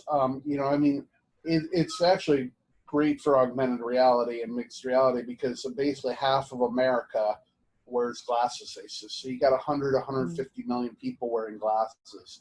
So what I envision is that as the prices go down and the form factor gets better, like with these Bose AR glasses, these are $200 US, and there are some China companies. These are $200 US, and there are some China companies that are coming out with these for about $60, but for the Bose, they're $200. Now, some people have actually replaced. They like these so much I actually got the rose gold tints here. They're $30 more. You can get blue or rose gold. It's usually like just a gray lens. But I know there are some people that love these Bose. Every time I show somebody these Bose glasses, I'm like, hey, put these glasses on. And then they hear the music. Oh, yeah. No one else can hear the music around. I got to buy these. Where can I get these? I want to buy these right now. because they just love having, it's like kind of like a spy movie where no one can hear me and I'm listening to music or people are talking to me or Google Assistant right in my ear. And it has a microphone. It's an incredible smart glasses here, except for there's no visual augmented reality. It's just the audio augmented reality.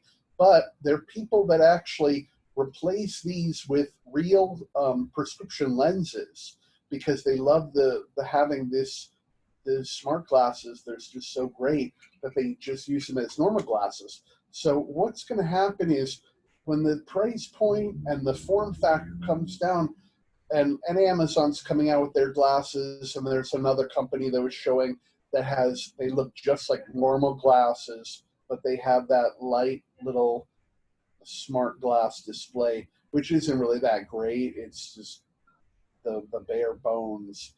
But what's going to happen is that as these products get smaller, then when you go to a doctor, an eye doctor, you go to get your prescription glasses, they're just going to say, oh, hey, you know, the insurance is covering the cost of the glasses. Why don't you get the augmented reality, the smart glass version? And then soon all of the people that are wearing glasses eventually, within the next couple of years, the glasses are going to be able to start having these smart capabilities. So with XReality, it's, you know, they do have prescription inserts, and Magic Leap has prescription inserts. And I think they give you, Magic Leap doesn't give you the extra inserts. They're like $200 or more. And I think they give you a range of inserts, and the same thing with XReality. And I think they actually give you one pair of prescription inserts in there. There's a different insert that you can actually put in the glasses. But a lot of people have glasses, they have problems wearing these different types of new mixed reality glasses. But these also have capability to have prescription, but you have to put the prescription into the glasses. So then yes, that was the second question. Replace the lenses with some prescription. So yeah, they do have these, they're real glass inserts that you pop in. The coolest use case for XReality. So, I mean, you know, I just think that after using Magic Leap for 2 years, that there's just so many things that you can do with spatial computing and augmented reality and mixed reality.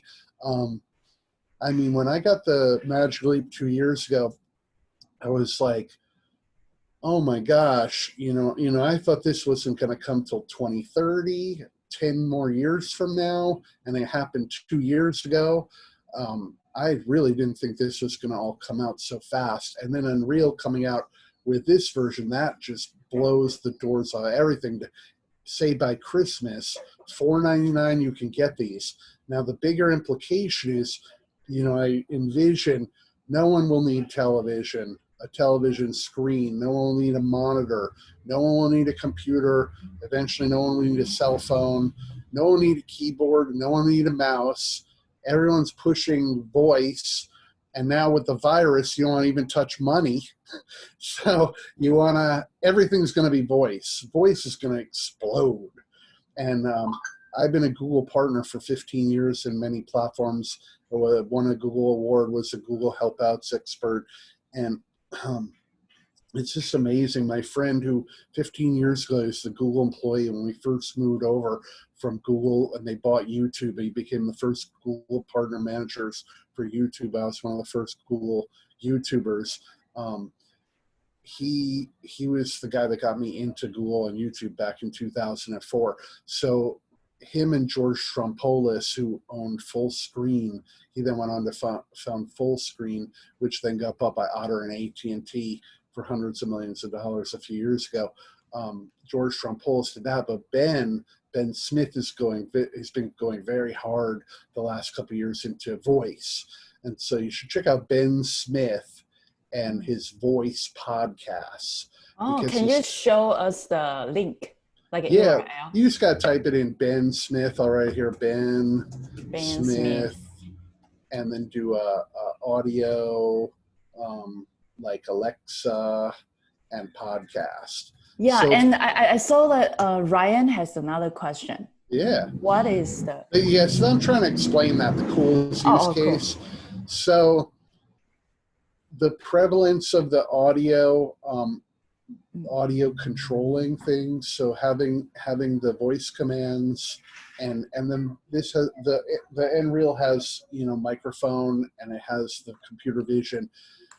I mean, I just see everything moving into augmented reality and mixed realities, communicating with avatars that are in the room, digital avatar communication, networking that way, office productivity.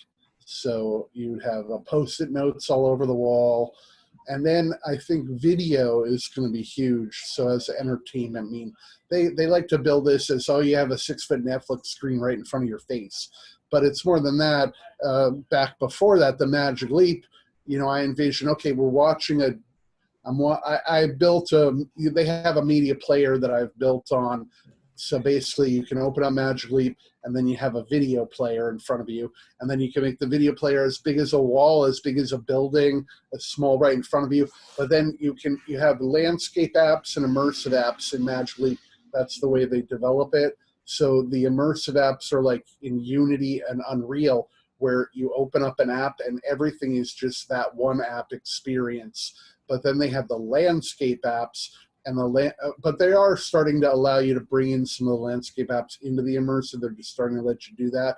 But then they have the landscape apps, and the landscape apps are like the browser, the Helio browser, where I could develop all sorts of apps, and then I could put many apps in the same room. And Unreal's doing the same thing, but I've done it it's a little more developed with Magic Leap.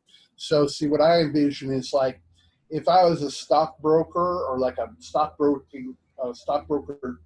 person doing trading, I could literally, in Magic Leap, I could have like 20 screens right in front of my face with all the stocks in real time. And there's a company that made this spatial computing app in Magic Leap, where you can, with the 6DF controller and the ray you're casting, you can actually like click a stock, and then in real time it'll show you the price, and then it has all sorts of charts and demographics. So bringing in the charting and the real-time data into the augmented reality and the mixed reality is key.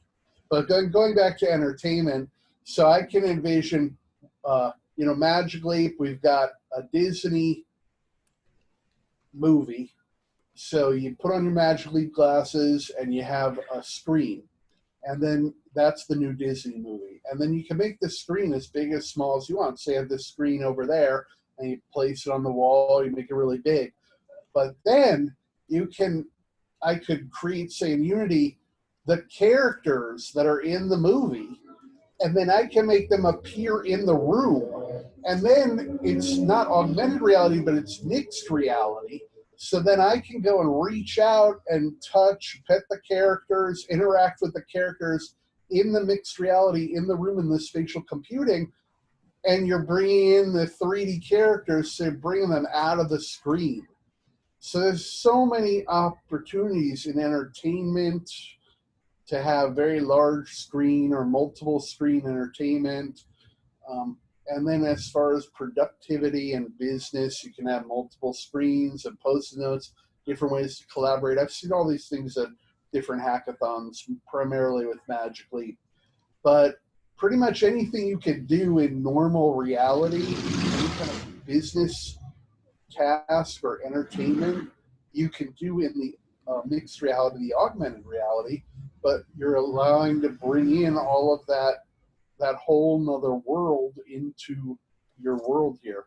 So there's an unlimited amount of use cases.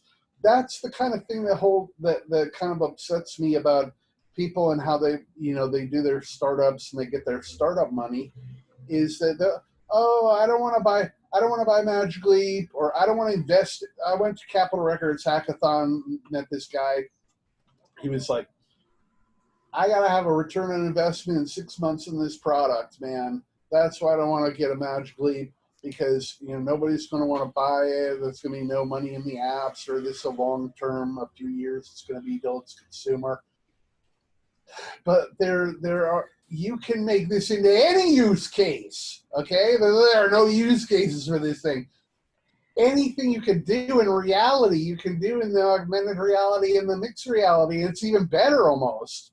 And there's just so much more you can do that you can attach this to almost any use case. That's what's so amazing.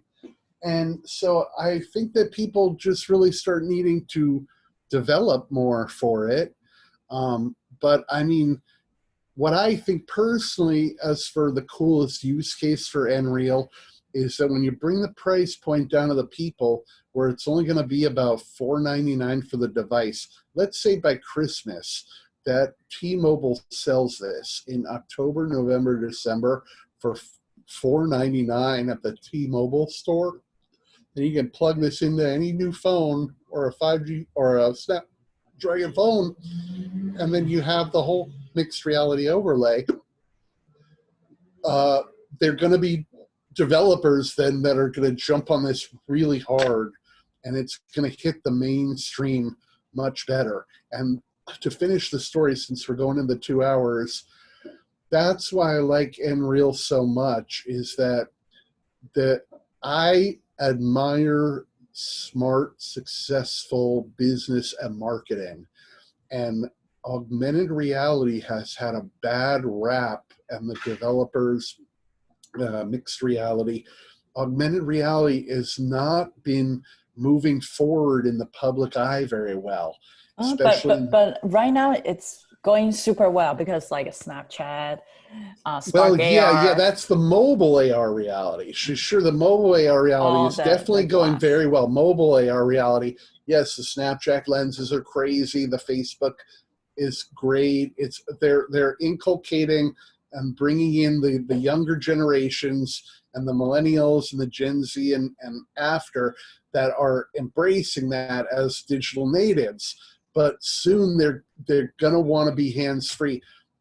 What it is when I look back, you can see that it's about a 10-year gap in technology. So you got the mobile phone, and then you have that smartphone that came out, then you have the iPhone that came out.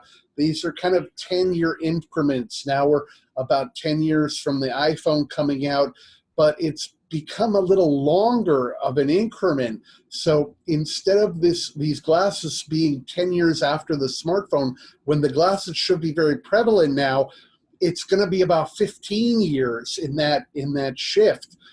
And so, but there's going to be a time soon where the price and the size of the device and the power of the device and the 5G and the phone being in the device soon, that everything's going to change, and then soon the phone is going to go away. And I mean, it's just so detrimental to society to have this cell phone where almost 90% of the youth and people are constantly looking at their cell phone and using their cell phone 2,000 times a day, sleeping with their cell phone, and then it hurts their neck. And I mean, it's just a terrible thing, these cell phones. Thanks a lot, Steve W., for joining. And I think, yeah, Apple, when Apple comes out with their device, it's going to be more mainstream. The problem is that these companies are moving too slow.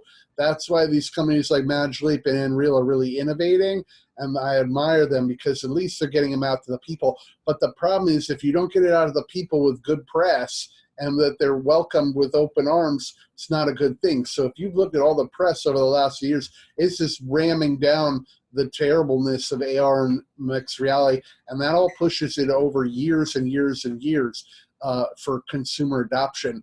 And so as much as I love Magic Leap, you know, like I said in 2018, I said I could have sold 1 million units, 1 million Magic Leap units.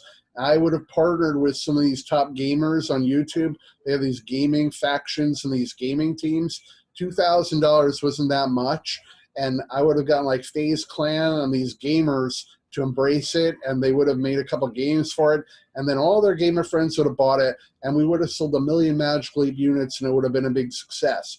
But unfortunately, I told them, but they decided that they wanted to focus more on a developer rollout, and then they missed CES, not getting into CES in 2019. That was a big mistake. And then What? Magic Leap has never been in CES. They've never been. They are too big. They are too big. No, it's that they keep it as a prototype technology and not yet a consumer technology. But I heard that they are doing something military, right? Well, what happened was a couple of years ago, the Pentagon had a big, huge contract, and so Magic Leap and HoloLens applied to that contract. But then Microsoft won the contract because they have a bigger ecosystem. They have a bigger, enterprise system. They've been used by the military for so long. That's primarily why they went to Microsoft. But I mean, I'm really not happy with Microsoft HoloLens 2, or it's not even, I mean, HoloLens 1 is junk, okay? So, and the funniest thing, okay, is I'm been into tech for a long time, and I got Magic Leap in 2013, and I had them through 2015 and all that. But HoloLens was very dark. They kept HoloLens, the one, very out of the media and out of the press, out of the developers. Very few people and developers from 2013 to 2015 had HoloLens. No one was talking about HoloLens while all this Google Glass crap was going on for years and years.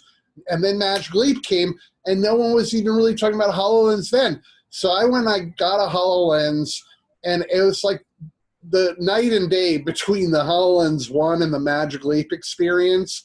HoloLens 1 just sucked crap. This thing was terrible, right? The FOV is so small. It's like that. You can barely see anything. And then they have this sun, like you open up this app with a sun, and the sun was so big, I mean, you literally had to walk back like 20 feet in order to just get it in the frame of the glasses.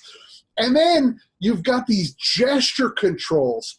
And then, I mean, just after you use this for 5 minutes, your arms get tired. You're like, and you don't want to do these gestures, right?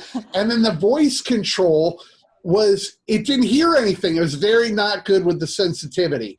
And then the worst was this company. So there was E3 came. I guess it was like the summer of last year, summer of 2019. And I mean, I'm just disgusted that Magic Leap wasn't at E3 doing what they were doing. So there's this company in San Francisco I won't name, but they're a good company. So they make these mixed reality incredible experiences. So they have this garden at E3. So it's this gigantic room that they curtained off inside the convention center. Really big room. Like, is that like the Japanese artist? No, it's a big company in San Francisco. But what they did was they were offering people to come into this garden type experience with like mushrooms and all this psychedelic stuff. And they had, the line was all off the chart. They had hundreds of people waiting in line. And then they were all handing them a HoloLens 1. And by this time of last summer, and I mean, that was like probably maybe the last E3 that will ever be in Los Angeles, because E3's been having a lot of problems. And, you know, I was so surprised when I went to the Consumer Electronics Show in 2020, 2 months ago. Man, I've been going to a Consumer Electronics Show for 20 years, but I've skipped the last few years. The Consumer Electronics Show in Vegas has turned into the ultimate event for technology in software and hardware, creative and development side. So, I mean, 10 years ago, you would go to the Consumer Electronics Show. There were three main areas. There's the main convention hall, there's the North Hall, the South Hall. The South Hall is the 2 floors, and then they had some Asian innovation in the South Hall, like robotics and stuff. CS has completely changed into this colossal, gigantic, insane event where my friend Victor runs Digital Hollywood, which is in the spring and the fall in Los Angeles for over 20 years. It used to all be the lawyers of entertainment, and now he has sports, entertainment, technology, health. It just goes on and on. Now, he has partnered with CES for many years, where they hold Digital Hollywood over at the Aria Hotel during CES. But then this year, it was even more than that, where the days before CES started on the Monday, the day before, in the North Hall, above the North Hall, they attached the hotel, and they had Unity people with artificial intelligence. They had all these seminars and events, learning events. And there were so many different fragmented learning events this year at CES. It was just insane. It's not just become a consumer electronics showcasing, but they've brought in all of the content and the content development in with, and so you go to CES this year and you can't, there's no it's impossible to do all of CES like it used to be. I could go through the whole first floor in a day, and I could hit the whole north floor with the cars, and then I could hit the 2 floors of the south and maybe the outside. But I mean, this time, I mean, not only is it the outside, but then they had a second AI outside, and then they had just endless amounts of different conferences going on. They had baby conferences, and I mean, this is crazy, right? But it's great because it's so big, CES now. That's a perfect event. I hope it keeps going, you know, and they can bring people back soon, like in January, because that'll be an incredible event, January 2021. Because CES is just, it's become this incredible showcase of the combination of both the hardware and the software. And so that's pretty much it. But see, the thing with the Apple is that they're all moving too slow. That's why these companies like Unreal and Magic Leap, at least they're innovating. You know, Robert Scoble, he's a big technologist, evangelist, and news guy up in Silicon Valley for many years. So, you know, I know Robert Scoble. I call myself like the young, funny, cleaner Robert Scoble. But basically, Robert Scoble, he's a great guy. But, you know, he even says, the point is, he even says that the Apple glasses are going to be like smart glasses. So the Apple glasses are probably going to be like Unreal or like the Bose glasses, but with just, or the Vuzix maybe, you know? So, I mean, sure. I wish that, you know, at Christmas or next Christmas that Magic Leap, I mean, that Apple just comes out with like these, and it's like Bose AR glasses, and basically it's full mixed reality, and they've got their Apple AR kit, and it's just, you can do everything in Unity, and boom, it's like the best experience, and maybe it's like $1,000 or whatever.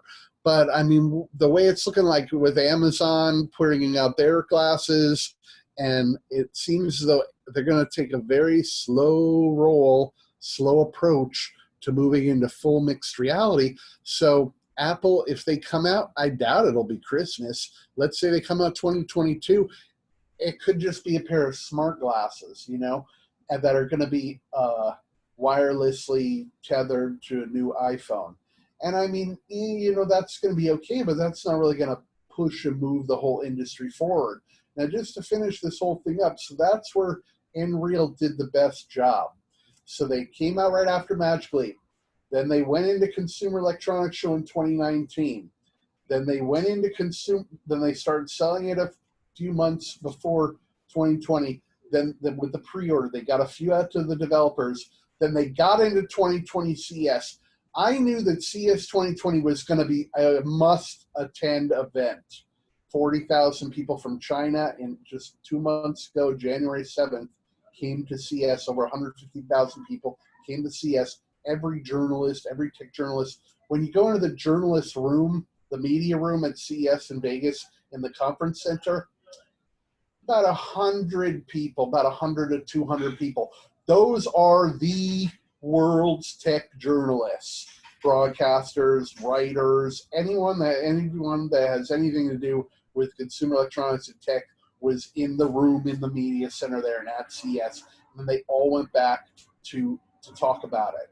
Now, the thing is, is that Unreal, they did such a great job with the booth, with the 20,000 people at least rolling to try through the booth, that they got the most incredible press.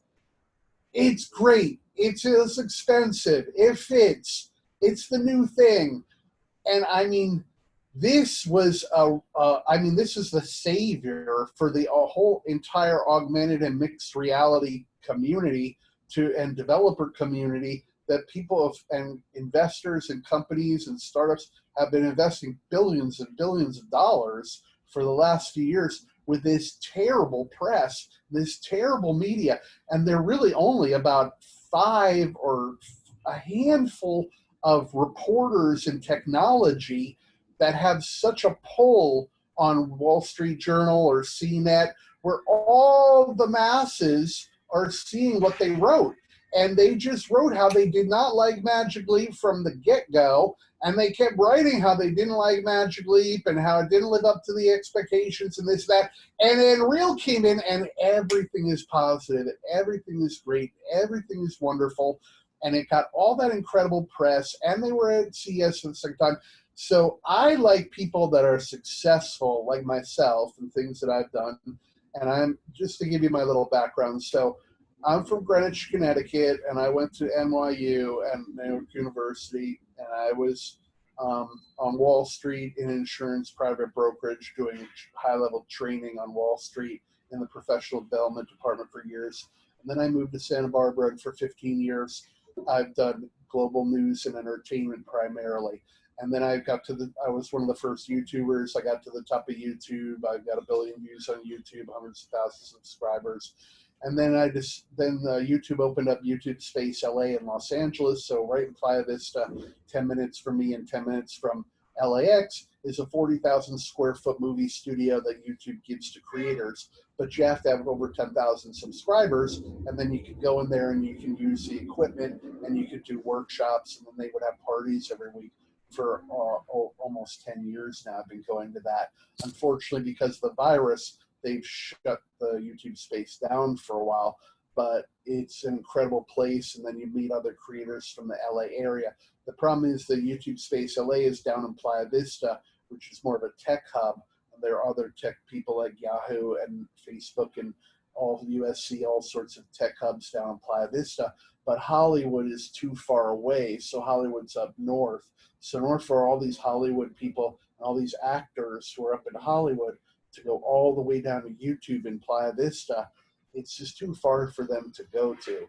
So even after all these years, YouTube is just a very small, this YouTube space is a real small, unknown resource that people can use, but you have to have 10,000 subscribers, and then you can take the workshops and you can start renting out the equipment.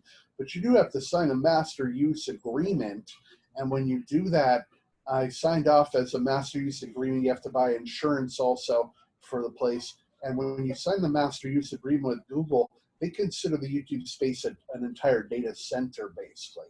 So it's like I have control of an entire Google data center. I control of all the Google employees there. They'll set up an entire live stream event with an entire set with multiple cameras. They'll do all that for me. If you have over 100,000 subscribers, you can live stream there. I can take out all the 360 VR cameras overnight. At the time, they have the 16 GoPro array, which is the Google Jump Odyssey. And so you have the 16 GoPros in a circle. This is humongous unit. It's hundreds of pounds with a battery. And then you could go out and you could shoot a 360 VR. But then you had like 16 mini SD cards in the camera setup, and then you had to get all those together, and then that had to shoot up to a Google pipeline up at a VR pipeline and a render farm that they had up in Silicon Valley at the Google headquarters, and then that would take a day or 2 or 3 to process the VR video, and then it would come back down. But they actually closed that whole program of the Google 16 GoPro array spatial computing with the VR capture.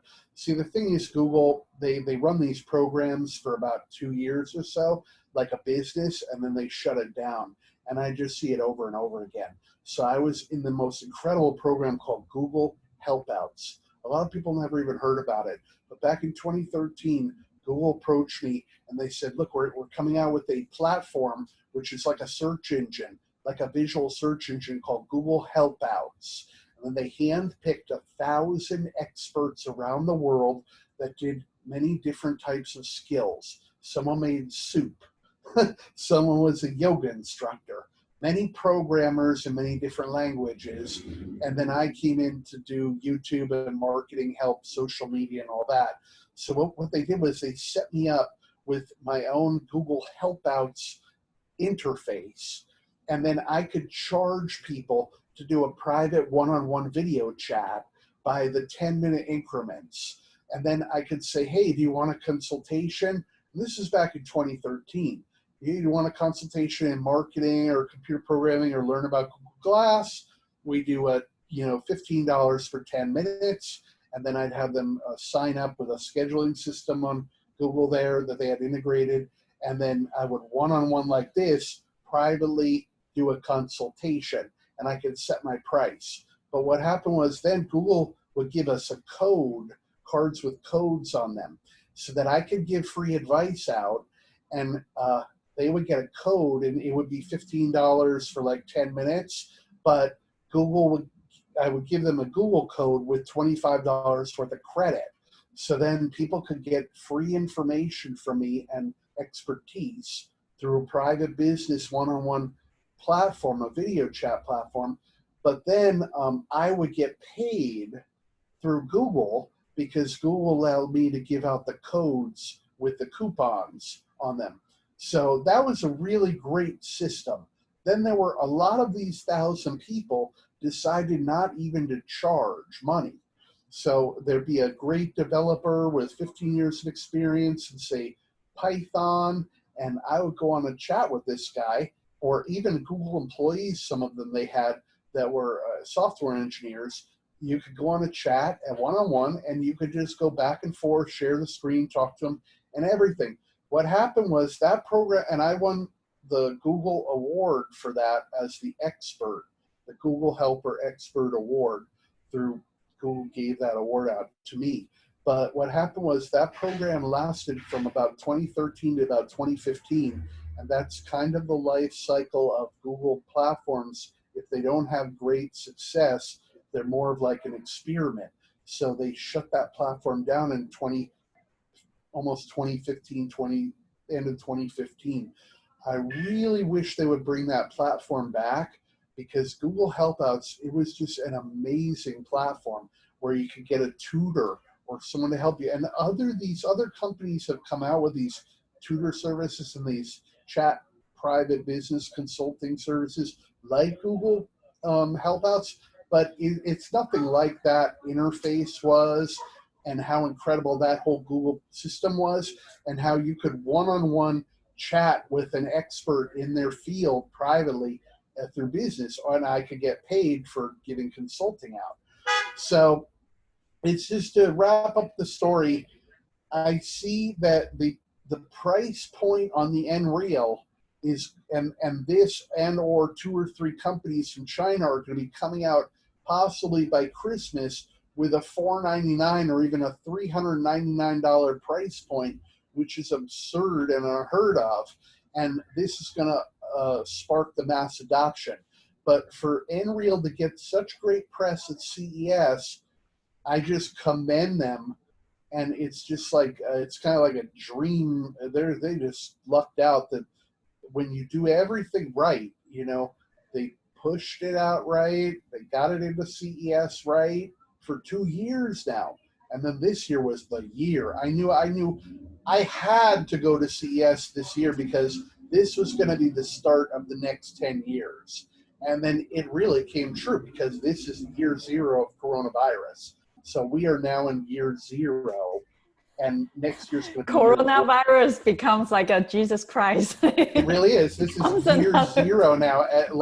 I mean, if you go on the news or you go on some of those kooky YouTube tinfoil hat stuff, you watch a video and they chop up what the news people say, and they just go chop up clip to clip to clip to clip, and the new normal. It's the new normal. Hey, the new normal, the new normal, the new normal, the new normal.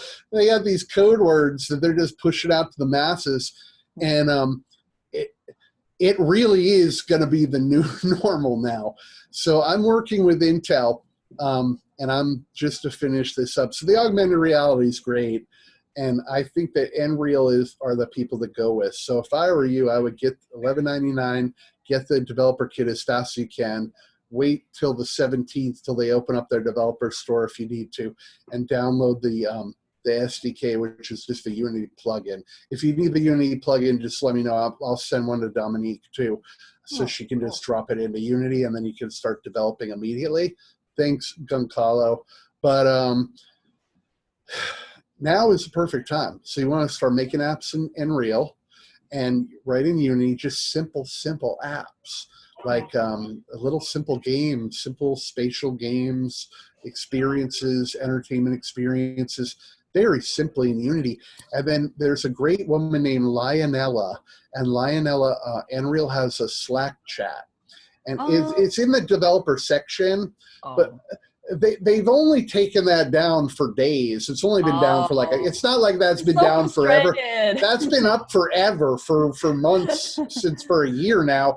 And like the instructions, it's kind of very bare bones. That's the thing. So there's just a limited amount of instruction. So they're redoing the whole user interface. That's why I think they took it down. But for up the last year, up until just mentioning this, you would pop in, they had instructions on everything, instructions on how to do Unity with the controller, how to use the controller, how to use the device, and then they had basically just the one file, which is the Unity package, that's the SDK.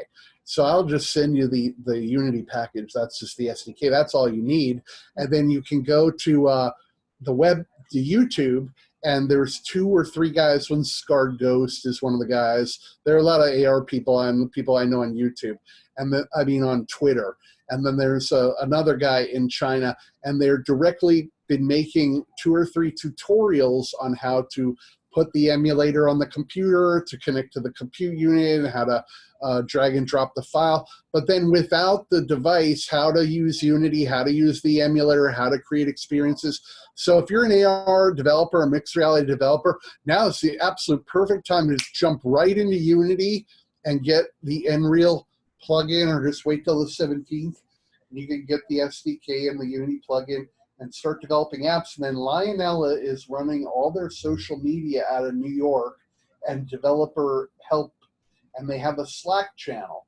So we're all in the Slack channel, and that was posted on the XReal website in the developer section too. Right now. But I'll get you the Slack channel. So if anybody here that's watching, or later, if you want to get the Slack channel for XReal, just let me know, and I'll send you that. How to let you know?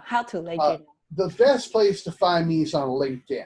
Okay. So if you guys don't know, which many don't know and understand, a lot of people just want to focus all their effort on consumer, or they want to be on, say, Instagram. It's so great. Let's have it all be on Instagram. That's all BS, man. The only place you want to be is freaking LinkedIn, okay? Because people that are entrepreneurs and people that are in business are on LinkedIn.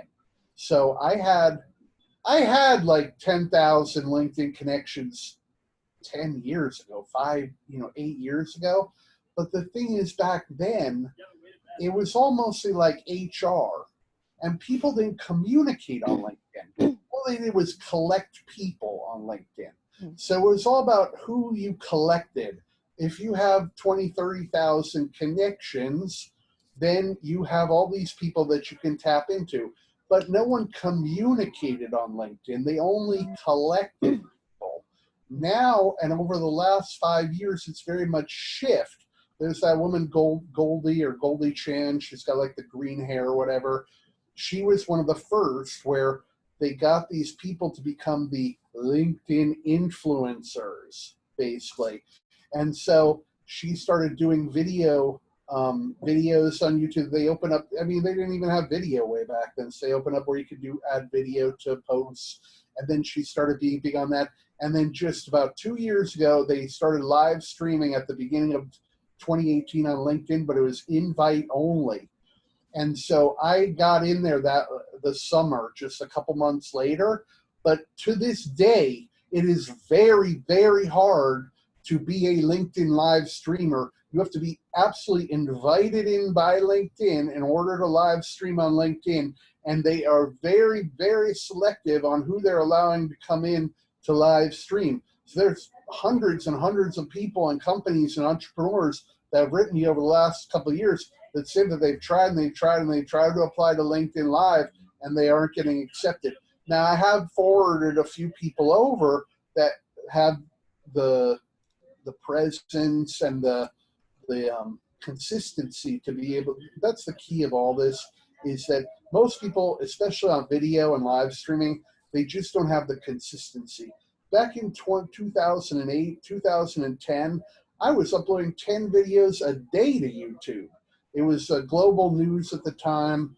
I get all the news sources around the world to this day, photos, videos, the Queen of England, Prince Harry playing polo, Lamborghini car shows. I get all the world's news and photos every day because I'm broadcast credential press for 15 years. I've had a show in 15 years in Santa Barbara Arts TV. I also ran a Navy League television show and started that up, and we supported and adopted the USS Ronald Reagan aircraft carrier, and they would come to Santa Barbara regularly, and we would hold events and help the crew and the captain of the USS Ronald Reagan aircraft carrier.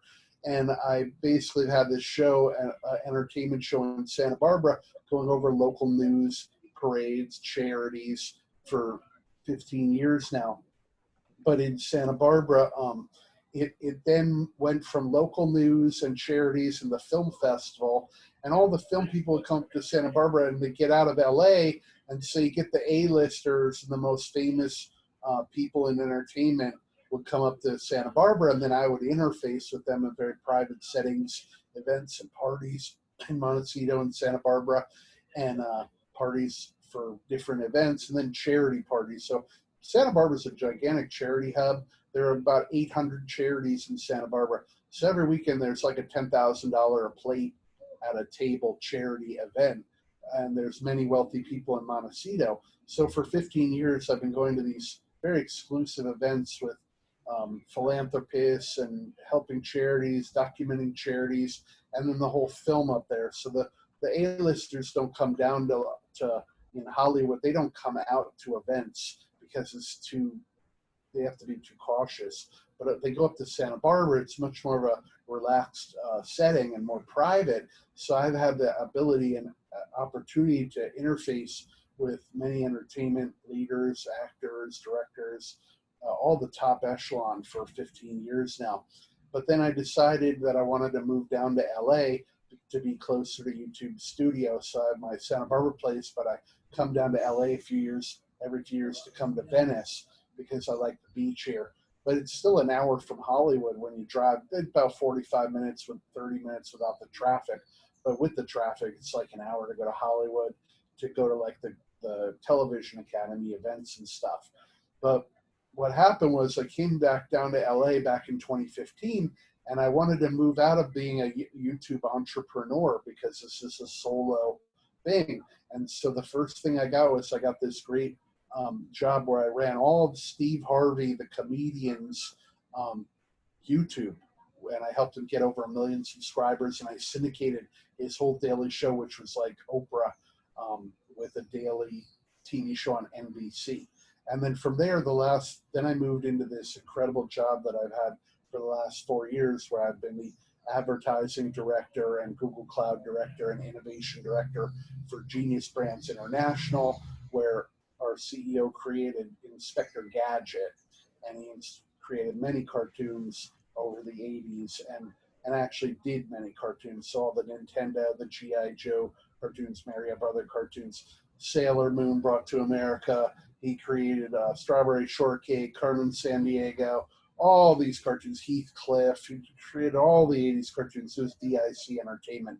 So they were launching a new series, a bunch of them. So we have Llama Llama is on Netflix now. It's gone into 2nd season, so it's going to go into 3rd season. Then, so I helped all the way through development, advertising, working with Netflix, going through to the whole show, and then marketing the show, bringing in user acquisition through promotional material and social media and all that. And so you got to check out Llama Llama on Netflix. And I moved into a consulting role with Genius recently, but I was full-time in Beverly Hills, and I had my own office on Rodeo Drive for a long time. And so we have Llama Llama Netflix, and we have Rainbow Rangers on Nickelodeon, which is an environmental show that's CGI, and Llama Llama is 2D, but it's 3G on Nickelodeon. Rainbow Rangers. Then we have Warren Buffett cartoon called Warren Buffett's Secret Millionaires Club. A lot of people never heard about it. It's rolled out in 2012, but then I relaunched it. I helped build an OTT network with over 100 million viewers, households, basically. We have these it's a cable channel with 20 or 30 series on it on many different platforms. So Amazon Prime paid channel, we're on Netflix, we're on all the different streaming services, but they're all on different platforms basically as their own ecosystems. But it's just been incredible. So I've been in this animation world for 4 or 5 years now at the highest level, seeing how animation is developed and then funded, how it's produced, how it's getting done in China, the voiceover actors, all that, and then how it's pitched to television, how it's sold to television. There's places like MIP and MIP Junior in Cannes, France, and then there's a kids screen in Miami for the kids content. So you go and then you sell it. Then there's the whole licensing consumer products portion of the animation business, which is really where all the money is in. So this licensing show in Vegas, which a lot of people don't know about, is a very key place to be. And that comes up around the end of May, June. And since everything's going virtual, it's going to be very interesting how they roll out these. A lot of these, like the licensing show in Las Vegas, if you're a business, they'll usually give you a free pass to go attend the event. So that's most likely going to be the first time ever that it's going to be virtual this year, in a month probably. So I suggest everyone should check out the licensing show, because people do consumer product licensing, and they take brands and they take IP, intellectual property, they take cartoon characters, say that was their property, intellectual property, and then they license this out to all the different business. So you can have a license with a toothpaste brand, and then use your character on that toothpaste, to promote it and have that whole branded out. So the real money in television is in the licensing and the consumer products. And then just the television itself is the licensing and the distribution.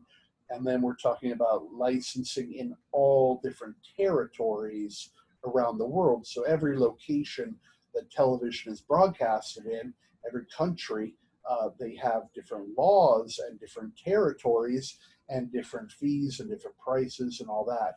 So I've been very heavily into broadcast television, OTT, AVOD, advertising, VOD, VOD, SVOD, TVOD. So I have more of a marketing, entertainment, social media, business management, consulting background. So right now, just to finish the whole story, I'm doing a lot of work with evangelizing different technology products. I'm doing a lot of work with Unreal now. On Tuesday, I should be doing a live stream. I have this planned on Tuesday on my LinkedIn, and I'm going to have the evangelist for Unreal, and she's going to be giving out some cool stuff like swag, like t-shirts and stuff. So I'm going to be doing a live stream on LinkedIn with the social media and the evangelist in America, in New York, Lionella, who is will talk all about it Unreal, and that should be on Tuesday on my LinkedIn. I'm going to go live on LinkedIn and do that for about a half an hour on Tuesday. That's probably going to be at noon PST and about 3 p.m. Eastern time on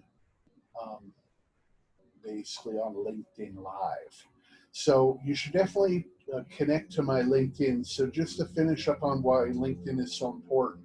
So we have all of the world's entrepreneurs and business people on LinkedIn. And about 4 years ago or 5 years ago, they started moving the people from just collecting people to people becoming influencers on LinkedIn, like Goldie Chan. And then that morphed into these influencers live streaming. And then that's only been about a year of this happening now, a little over almost just about 2 years now. And still almost virtually no one on LinkedIn can live stream. It's just a handful of people, right? Maybe 50 or 100, let's say. But that's going to grow. But the whole key to LinkedIn is social selling. So what happens is I get like 50 or 100 people on LinkedIn a day trying to sell me something. And it's just tiring and annoying, because the biggest problem that these people do is they don't know anything to do about social selling, and they don't understand LinkedIn. What I get are what's social selling? Well, social selling is where you more sell to people in like through social media channels and privately through social media messaging, but it's more of a social connection as opposed to like a hard sell. So what most people do on LinkedIn is they like, I got 100 today. They send me a message that's like a 5-page freaking email. No one wants to see that, right? But I mean, over every day, there's 50 people sending me this. They want to sell me a cloud service. They want to be my AR developer. They're a real estate agent. Then they think I work for Google because I put YouTube on it. And then they want to sell me a house and give me a discount because they think I'm a Google employee. And they don't even read my profile. And then it just goes on and on and on. People like don't even give you I just got an email from a guy, and he didn't even put my name. It was a different name. It wasn't my name. He would say, "Hi, Joe." I'm like, what? So the thing is, these people on LinkedIn, they don't understand that there's like 100 million people on LinkedIn right now, and there's just billions and billions of dollars on LinkedIn right now, and there's so many people you can sell to on LinkedIn right now. It's just crazy. So in 1 minute, what you do is you connect to people that you have like minds to, and you have a similar interest to, and a similar business interest to. And then you also try and find people at a little higher level to what you're working with. Like, say, I have very high level people on my LinkedIn, entertainment CTOs of major movie studios and heads of entertainment and technology and business all around the world, and even blockchain. You'll get a group or a niche. So all the blockchain people found me, and then all the AR people found me, and all the entertainment people found me. So I have 25,000 out of the 30,000 max you can have, and they're all highly curated. Before, years ago, so back like 2014, I had 7,000 or 8,000 LinkedIn, but it wasn't highly curated. I was just connect to people. We would connect. You'd write them. No one would ever even talk. It was just like a collection tool, like a human resources tool. But then with this shift, it's really turned into more of a social platform, more of a social selling platform.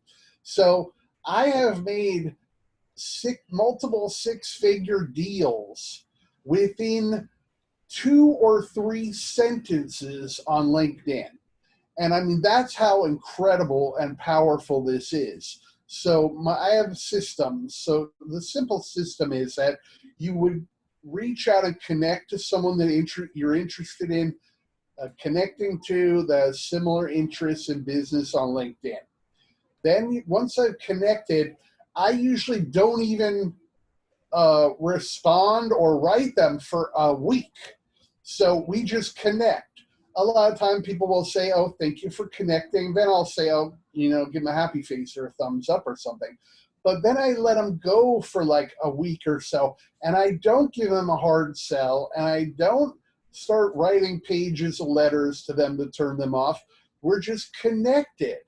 Then the next thing, it was a week later, I'm always looking at the news and intelligence and doing research, and I'm always watching the posts. And when you do that on a daily basis, you're going to see a lot of innovation coming out, and people that you can partner with, people that you can work with and team up with. So there was a big company called Zumo. They had 200 cable channels, and they had a news article. There was a news article about them, and it said that They have 200 cable channels, and they have on this Xumo, XUMO free TV platform like Pluto TV. Pluto TV got bought by Viacom for like $500 million or more after running for a couple of years. And now Xumo just got bought after ramping up just about 2 years. They got bought by Comcast, $1 billion deal, you know.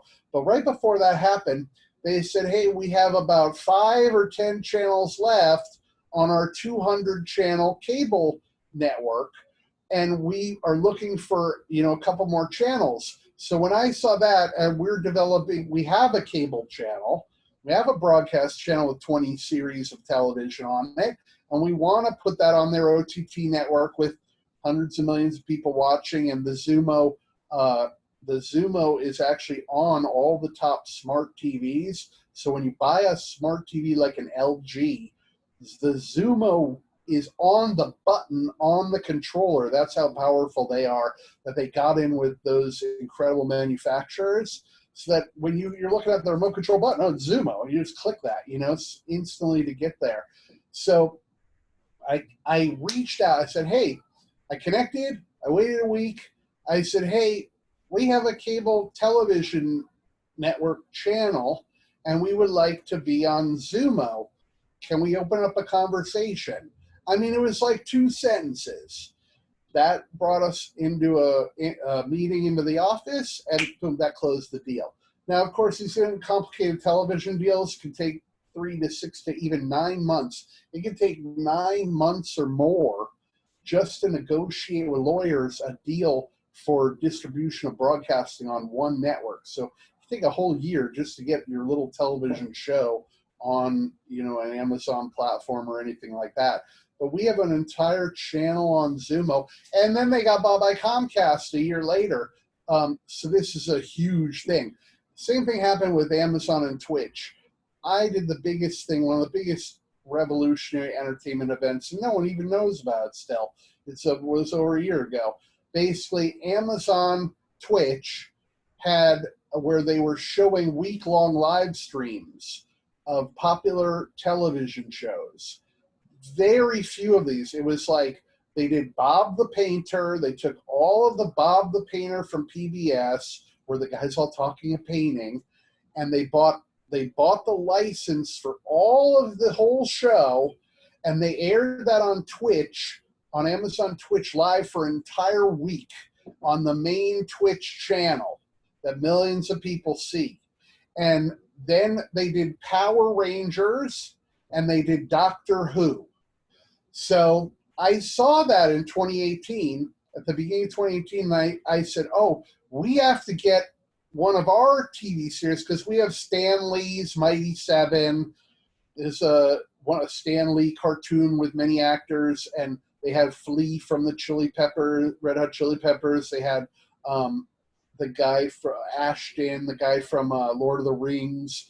It was really great, a great little cartoon series. But they launched it way back with Stan Lee, Mighty Seven. It was also called Slam 7 way back like in 2012, 2013. I was helping them relaunch these properties. Warren Buffett, Secret Millionaires Club animation cartoon where they help children build a bank account and learn about business and stuff. So I helped relaunch all these onto our new cable TV networks. But it's just incredible that, so I reached out to Twitch, got the great guy Chase at the time, who was the whole head of Twitch PR, and I said, hey, look, we got an animation network. We got great animation. I want to have a show like Doctor Who, Power Rangers, and the Bob the Painter. We want to have a week-long marathon on Twitch. And then they moved us to the business development on Twitch. And then she met with us. And what did she want? She wanted an Inspector Gadget. The problem with Inspector Gadget was that the owner sold that years ago. It was sold and resold and sold to Disney. And then it's sold to a company that basically has bought up all the animation and children's cartoons, and they're based out of London. And so they wanted Inspector Gadget, but we didn't even own Inspector Gadget anymore. But I'm the kind of guy that likes to get things done, and when people want something, I like to get it to them. So what we had to do is we had to relicense the show that the creator, the CEO created the show and then sold it, and I relicensed it back so that it could be on Amazon. So the whole entire week of 2018 Christmas, they ran the first Inspector Gadget 1980s series 24 hours a day on Twitch. Then they had that famous guy, Adam Savage, who's had a Discovery show. He's a maker, and he makes electronics and stuff. He's been on Discovery for like 15 years. He had his people do real gadgets from the Inspector Gadget show for the entire week up to Christmas. And then on Christmas, they had a Pokemon as the Twitch main series. So I brought a classic television series, one of like 4, to have this live stream special on Twitch, which is like on a revolutionary thing.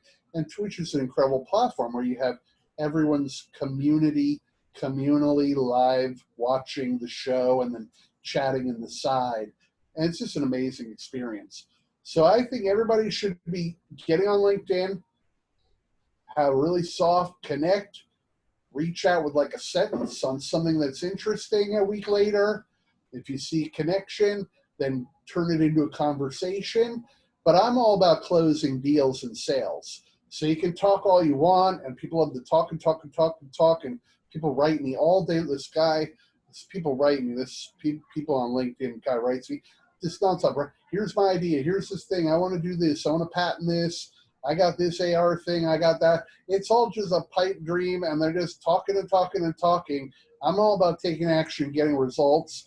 And in sales, you have to close the deal. ABC always be closing. So you have to have the close as the goal, or you just have to keep moving on and closing what you can close, because you have to close the deals and have them come into fruition.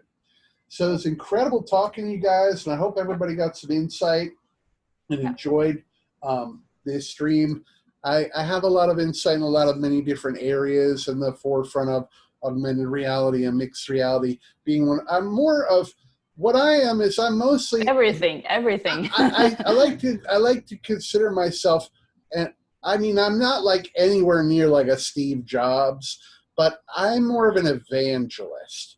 So when I see, that's really how I really want people to understand me, is when I see a product that's incredible, like the Unreal glasses, I want to bring this to the people, and I want to evangelize this incredible technology, whether it's hardware or software.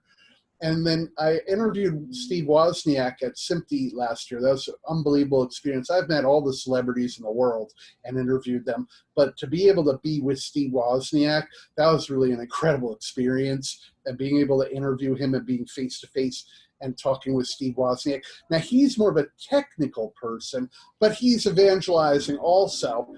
I'm more of like a Steve Jobs type, that I'd rather let people code under me and then evangelize the product, because coding's great, but if you can't, like Magic Leap, if you can't sell a few thousand units and you can't make that money, and then it's all going to kind of go downhill.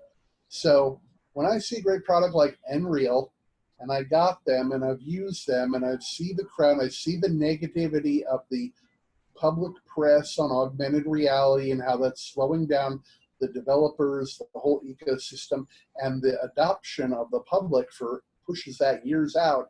And then they get all this press, they do everything right, and they're bringing down to the lowest price point soon.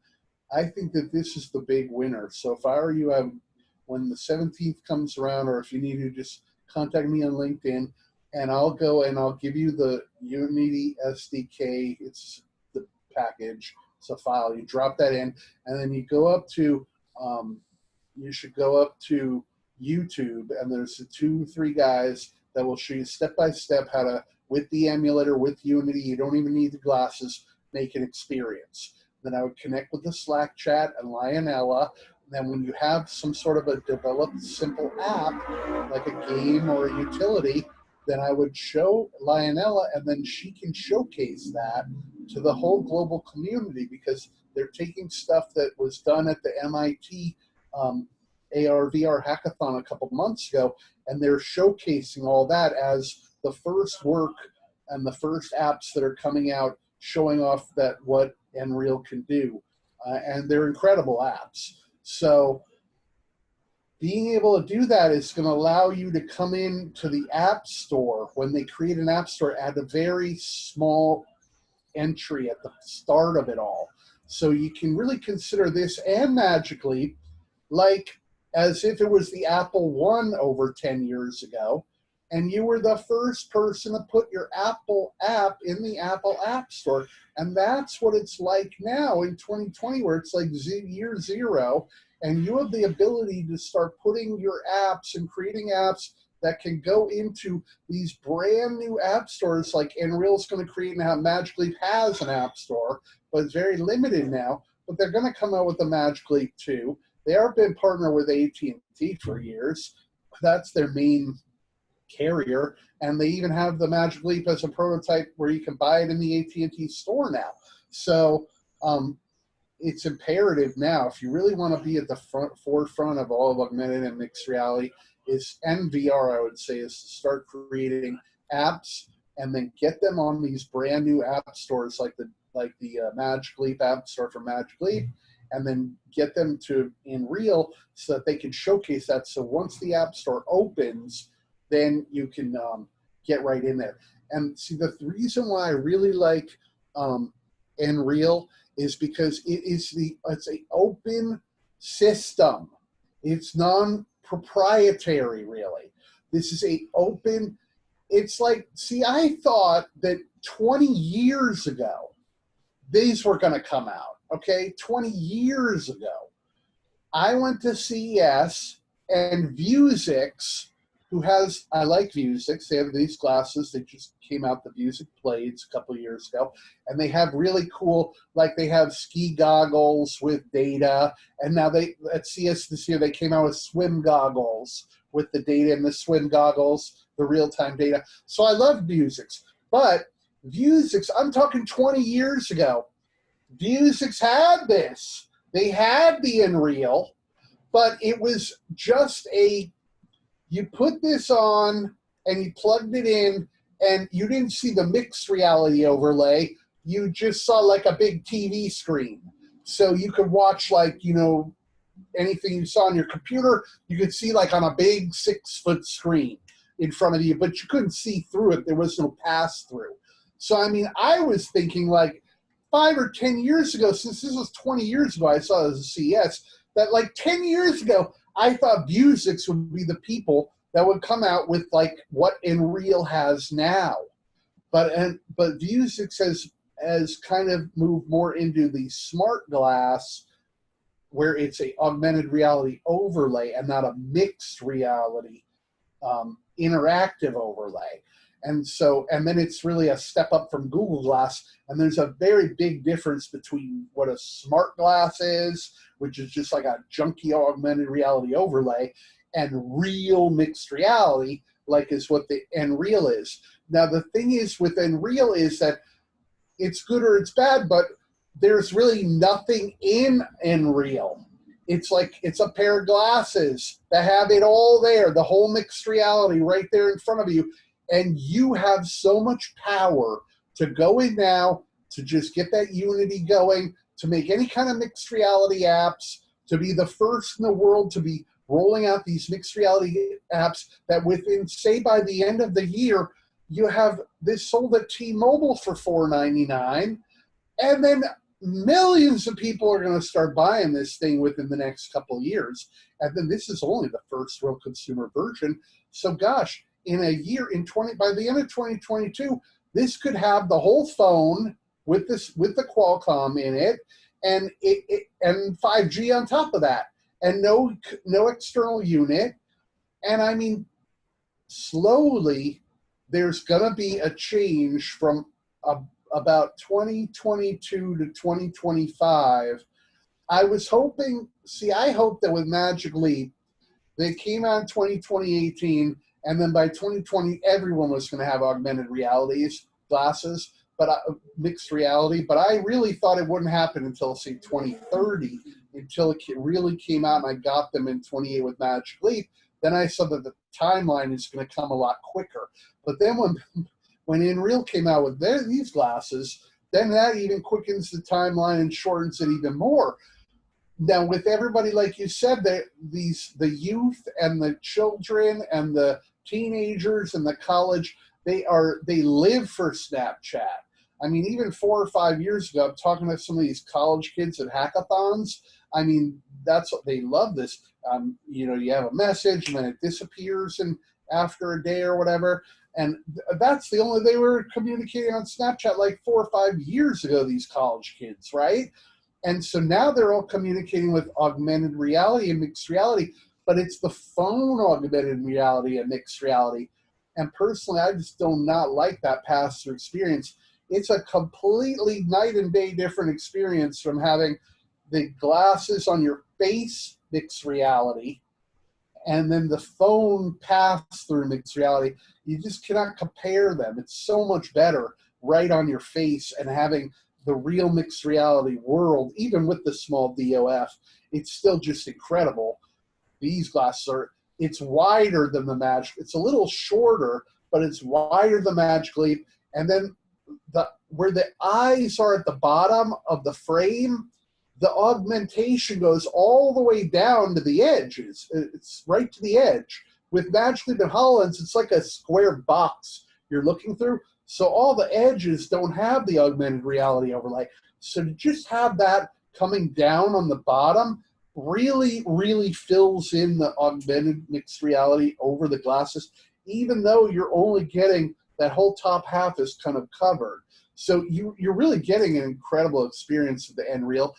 And just to have this price point, and then when it becomes $495, and then the last thing you see, I love it when people are helpful and they want to bring in a community and they want to share. So see, Unreal their whole game plan is that they are going to open this up to third-party hardware developers. So they've already started doing this. Now, I have a great friend in UK in London, Nat, and Nat owns Litho. And you have to check out Litho, L-I-T-H-O, Litho. Litho is a very small little anvil-like controller, an augmented reality controller. It was a ring, like a ring on your finger. That was an AR controller that he developed. And he got backing from the Queen of England's, the startup they have for the Queen.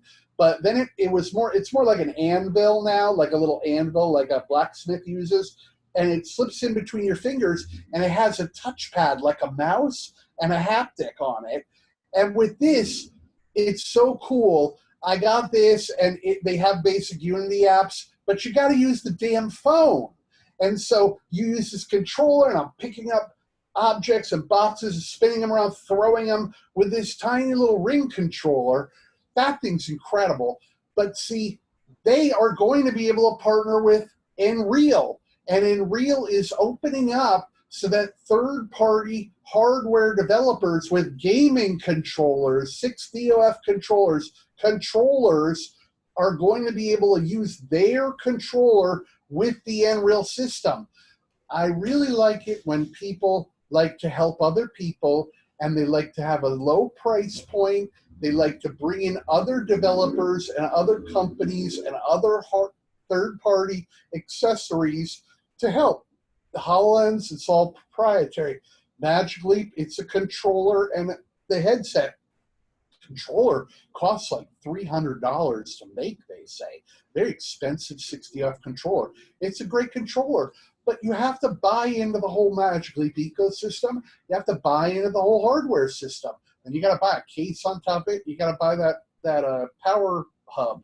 But Unreal, it's all you're going to need is the glasses. In about a year or less, you're going to need the glasses. You won't even need a 5G phone. So all you need is $495 for the glasses. And it's so perfect and simple because, one, all it can be if you need it is a Android interface in augmented reality. And that's mostly what many people want. They just want to be able to see the Android screen somewhere in the room. Not even mixed reality, just like an augmented reality. And then to be able to control that gets you away from the handheld. So you have it spatial.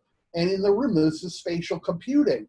But then on top of that, they're going to open up all these third-party accessory developers where you don't need to use this puck, and you'll be able to use a real game controller from different companies that gamers are buying game controllers from. And so, and I told that, I said, Nat, you need to be taking that, and we need to integrate litho into Unreal. And it's not that hard. That's Unity based anyway. So all you really need to do is map the controller to the Unity project with the buttons. You know what I'm saying?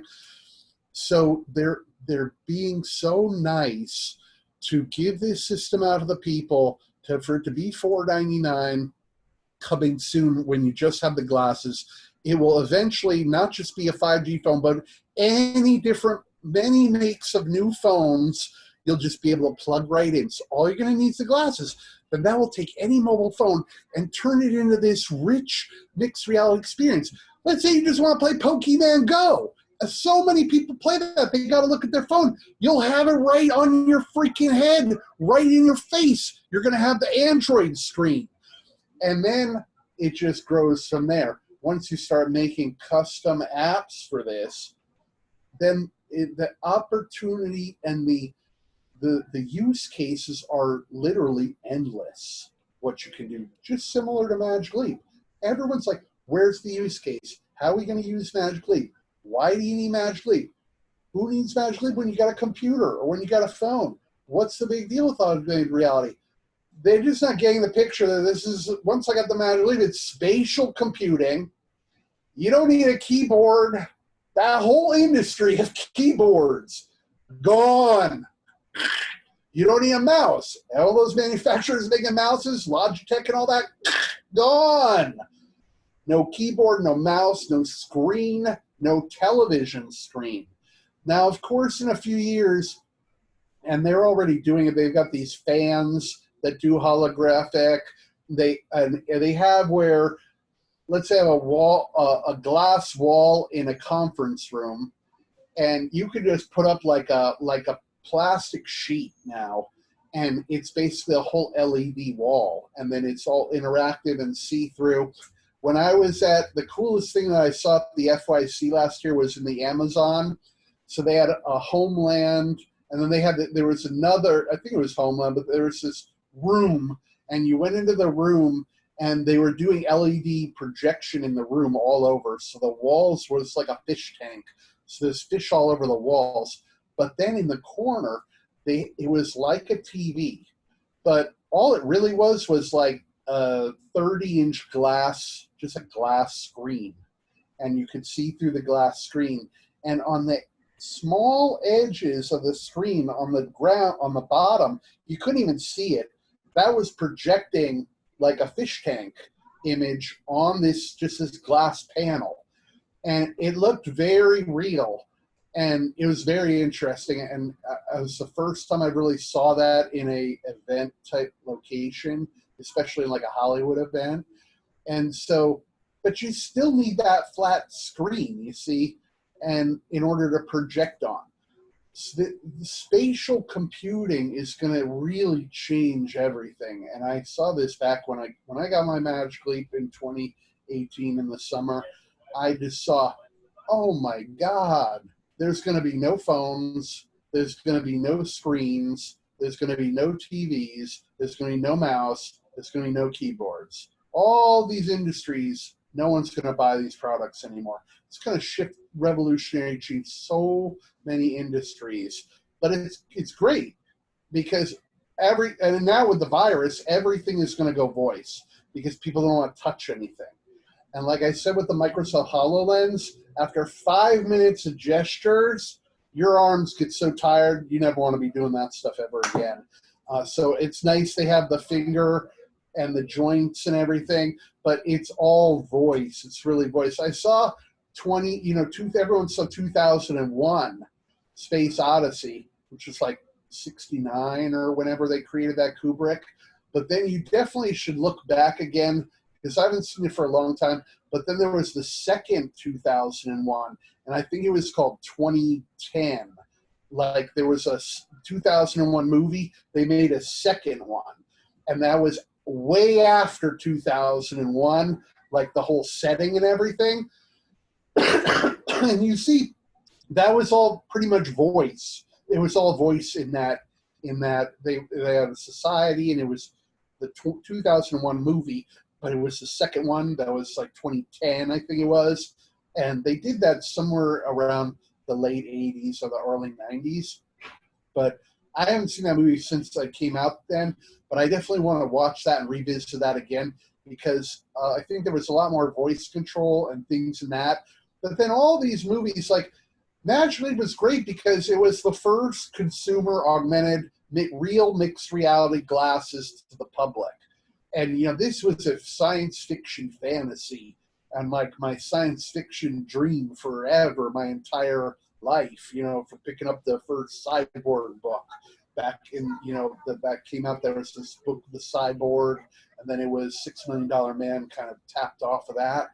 But, you know, all this Terminator, all this mixed reality and augmented reality overlays.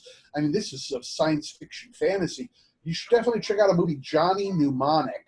Johnny Mnemonic, I don't know if you've seen it, but it's with Keanu Reeves, Ice-T, and a bunch, Ice-T's in it, even Henry Rollins from Black Flag's in it. It's hilarious. But you got to see Johnny Mnemonic.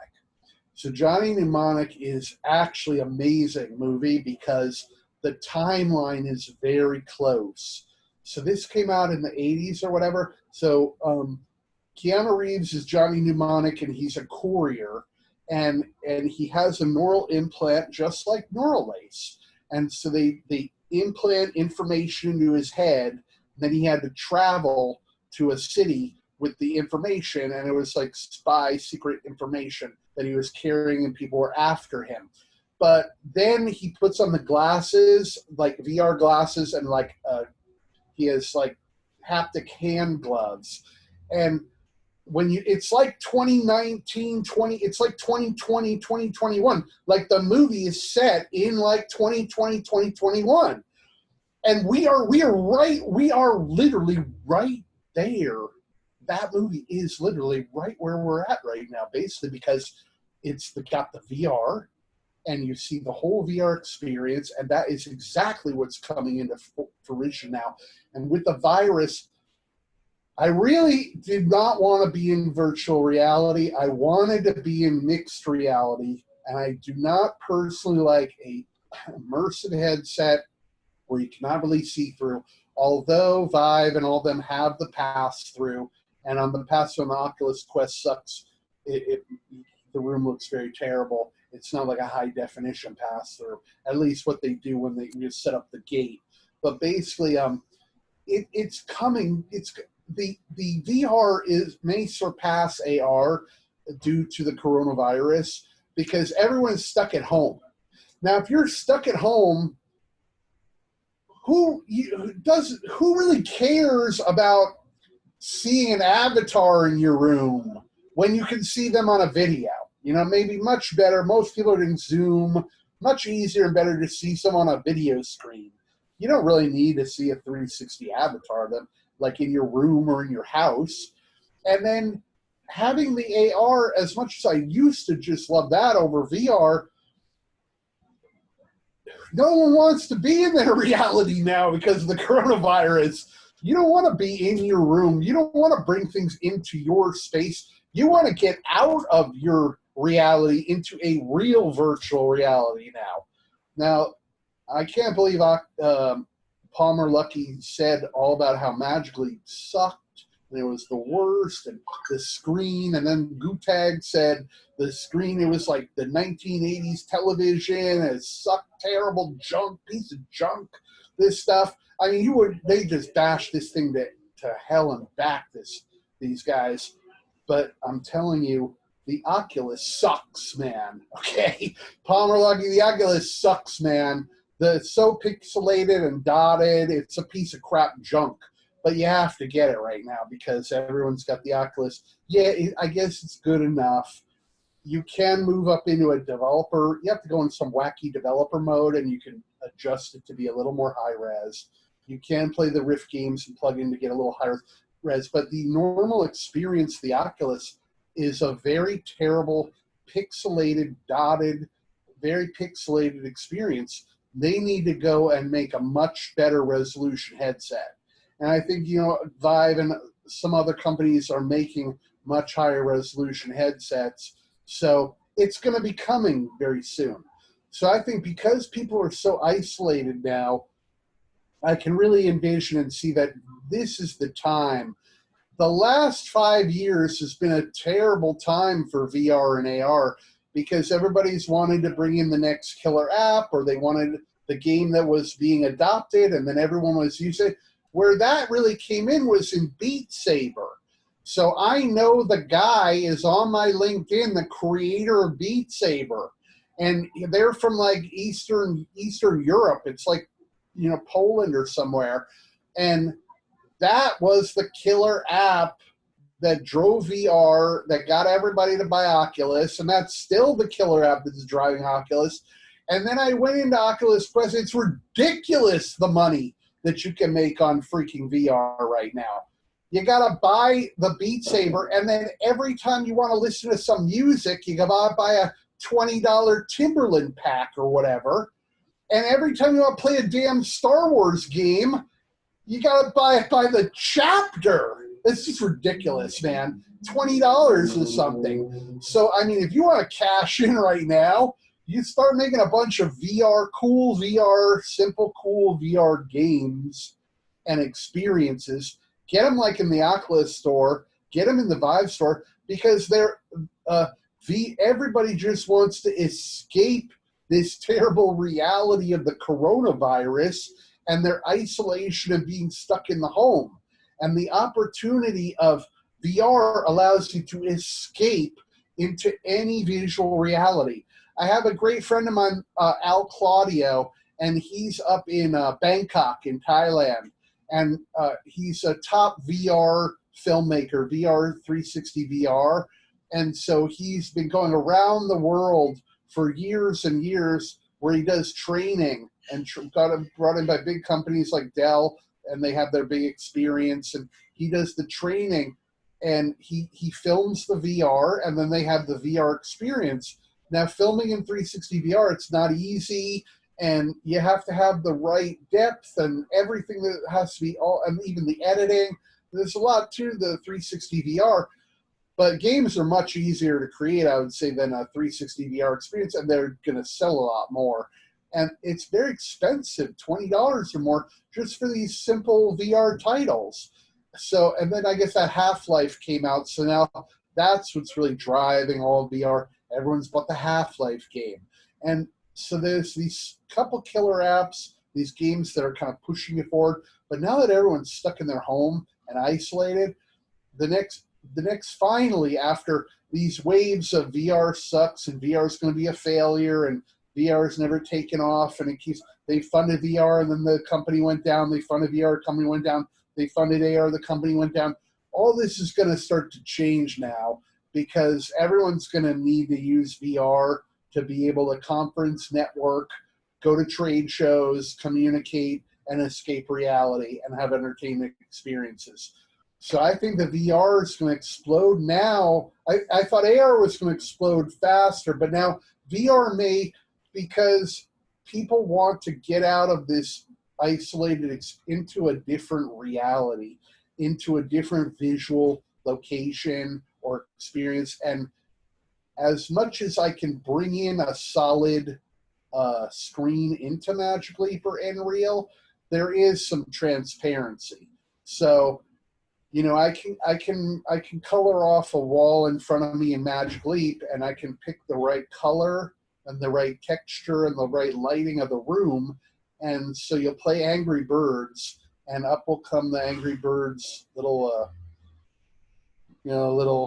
wooden thing you like shoot at, and you can't see through that because they've carefully chosen the colors of the look of that so that it isn't transparent.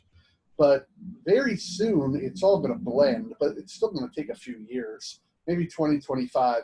That's when the AR and the VR will blend. So, see, you want it where I could have these glasses, these Nreal glasses, but then I can have a full VR overlay experience, full VR overlay on these glasses. You can kind of do it, but there's still a little transparency and around the glasses. So I think eventually it's all going to converge, and it all will be just glasses that are both augmented reality, mixed reality, and will be full, then can be shut into the full VR experience. But for now, it's still like a division, still separated. But I think now is an incredible time to be developing in Unity and Unreal Engine on virtual reality. And then I think for Unity and Unreal Engine, I think it's an incredible time to be doing mixed reality. The only thing about Unreal Engine, I love Unreal Engine. They've let me go to their $500 a day training all last fall. I've done everything. They have private training virtually. All this spring, I've done 20 classes, all of them. But the thing is, Unreal is very photorealistic, but it's very heavy. So these files are 10 gigabytes, 15, 20 gigabyte files, and it's all PC based, really, because you have to do all that Unreal Engine work mostly on a PC, unless you have a super powerful Macintosh. But Unreal is more, say, photorealistic, apartment tours, like architecture, and then just that full immersive, incredible photorealism. But it's very heavy, these projects, and to build these projects, and the assets are heavy and very weighted heavy, so many gigabytes. But the Unity is very lightweight and much more made for gaming, simple gaming, casual gaming, Android app and iOS app gaming. And so it's really perfect. The other problem is that everyone seems to have a plugin for Unity. So everyone, the litho controller, every device is Unity. You just got a little Unity package. You drop that in the asset, and you can develop on almost anything in Unity. Many things that I would like to do, they don't have a package, they don't have a SDK, they don't have a package that will connect to Unreal Engine. So see, I'd like Nreal to be on Unreal, but they have not developed the package yet. So I cannot develop Unreal on Nreal, but I can develop Unreal with Magic Leap.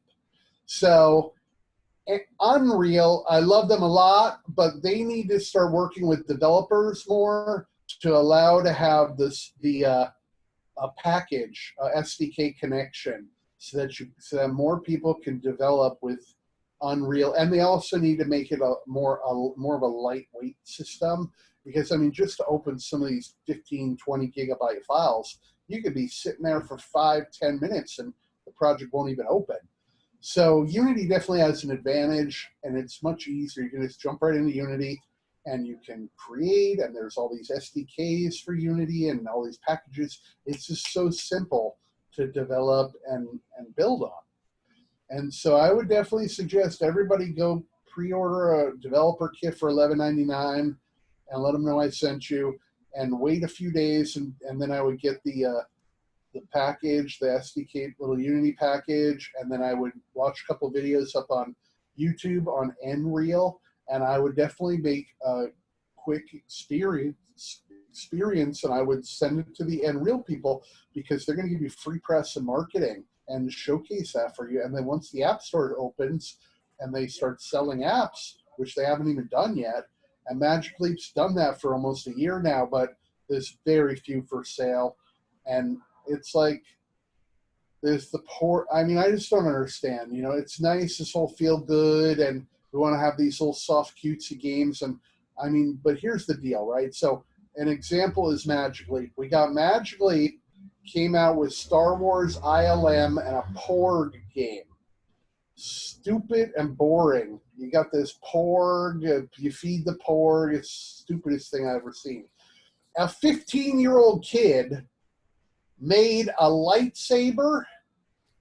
The lightsaber changes colors with a color wheel, and it's just like the movie Star Wars where Luke Skywalker is in the Millennium Falcon with the blaster helmet, and that bot is flying around, and he's doing his lightsaber training.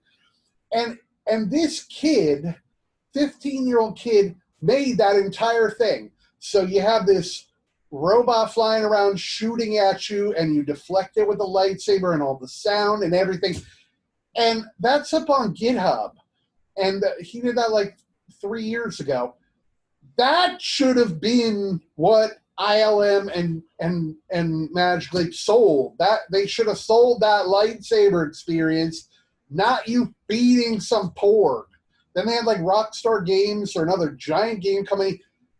You watch a flower grow. I mean, the stupidest stuff ever, man. I just have to be honest with you.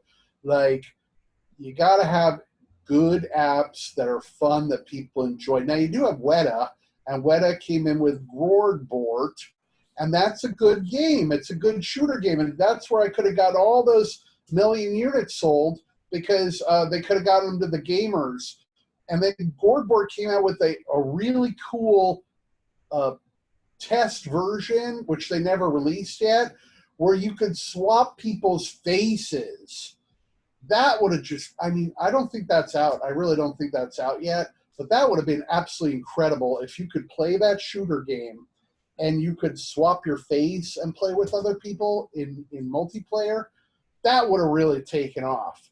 But now they let go of, like 1,000 employees, and they moved to enterprise, and they didn't do what I told them to do for 3 years, which was move into a gamer crowd and get gamers behind it. They got Shaq at the beginning. Like, what the hell, dude? Shaq puts on Magic Leap glasses, like, before it all rolled out. And, like, what the hell does that have to do with anything?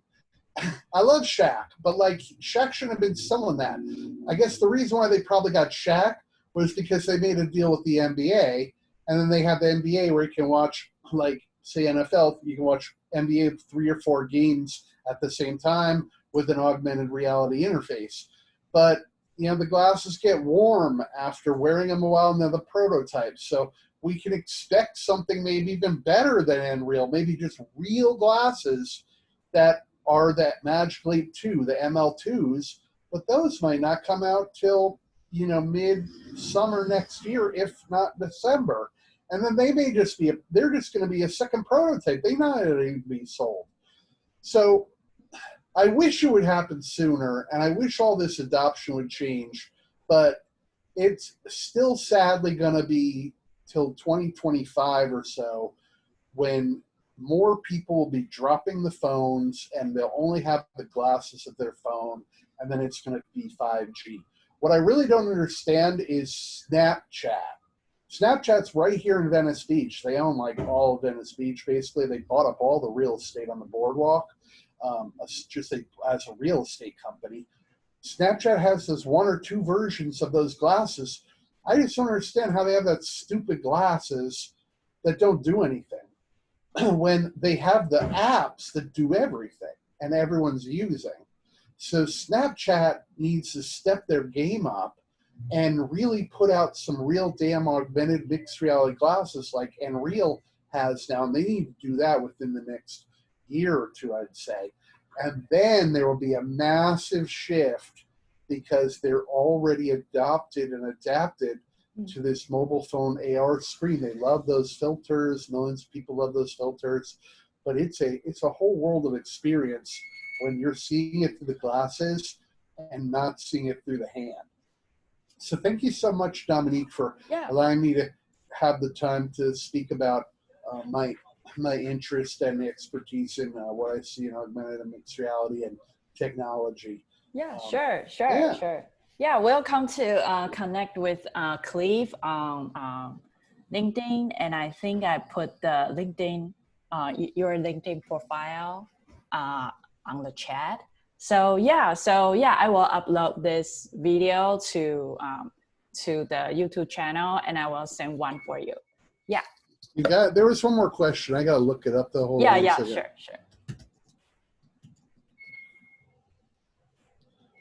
Okay, so someone asked, developing an MDM. So MDM means mobile device management. So I'm not too sure on I'm not too familiar with mobile device management on exactly what they're doing and what that means. But but yeah, basically with Unreal, how it is you make it in Unity, but then I believe for now it's only Android based. So I don't think it's iOS based. So that means you're going to have to develop it in Unity that's outputted to Android, and then it's an Android system. So I'm not sure if it will be an iOS system anytime soon. But I know now it is currently, and it has been, a full Android system.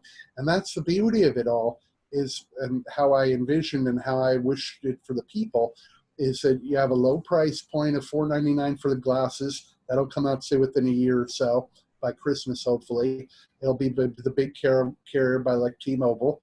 You plug in the phone. You have not only the 2D overlay of the augmented reality of the screen and all the apps you're using on your phone, where you won't need the phone. It'll all be screens. You can have multiple apps and multiple screens all around in the room with the spatial computing.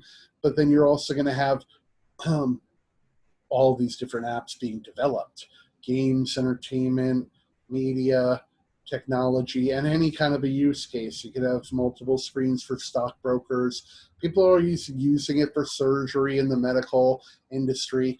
And it's just the lightest, smallest, and most vivid, incredible experience. And it's not proprietary, where it's just a very simple, make the app in Unity and then drag and drop it into an Android platform. And then to have the third-party controllers on top of that, to be able to have options of getting game controllers and having other third-party developers developing and having multiple different options of where you could buy all different kinds of game controllers and controllers for it and accessories from third parties. It just opens up a whole big ecosystem, allowing people freedom to create and to develop, and other hardware manufacturers to come in. It's a big whole unity, and so that's really why I think Unreal is going to be the big thing over the next couple of years. It takes time for this stuff to come out. It takes time for them to manufacture. But them controlling their own building and controlling their own factory now, and then they had to pause the production because of the virus, but then opening it up again, now they're fulfilling the orders. And so then the only next, they're heavily deep in with Qualcomm. Qualcomm's in San Diego, and so they have a lot of backing from Qualcomm. They got backing from Deutsche Telekom really heavy, so as you can see publicly. So my best guess would probably be T-Mobile will be the U.S. carrier by, say, Christmas, and it'll be $4.99. You could get the glasses. Then slowly people will start to buy that. It already got so much positive press over CES this year. The positive press is just going to keep coming.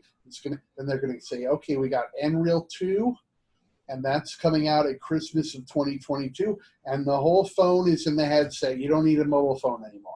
So, and then it'll be 5G, say, by 2023. So then there'll be this big shift for 2 years where most of America and more first world will be moving into just having glasses as their phone, full mixed reality. And then Apple's going to come up, Amazon will come out, Google's going to come out with something probably.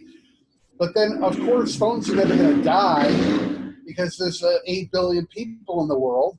There's over 1 billion people that are undocumented, that you don't even know who 1 billion people are. And then there's many phones, billions of phones out there, and the phone price keeps getting smaller and smaller. The technology keeps getting better and better. So, of course, the third world countries are going to be adopting very inexpensive cell phones more and more.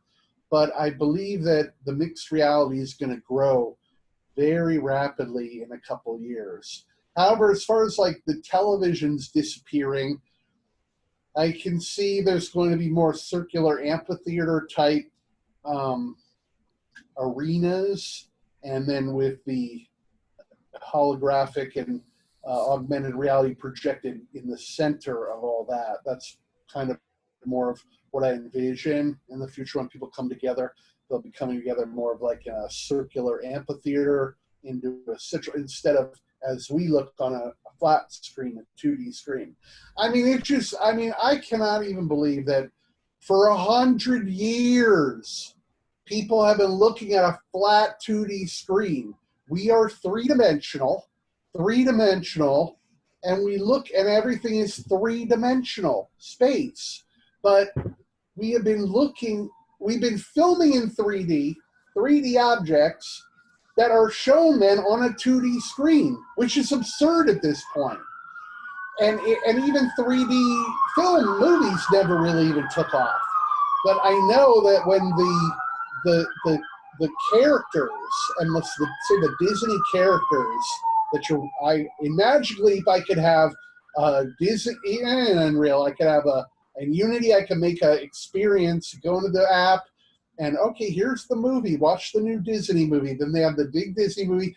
Then all around the movie and all around the screen you're watching, that you can place the screen anywhere and make the screen as big or small as you want, the real characters and the cartoon and the 3D characters of the Disney movie come out of the screen and appear around the screen in the room as mixed reality, where you can touch and interact with them, and you can push them and they'll move, and you can interact in your spatial environment.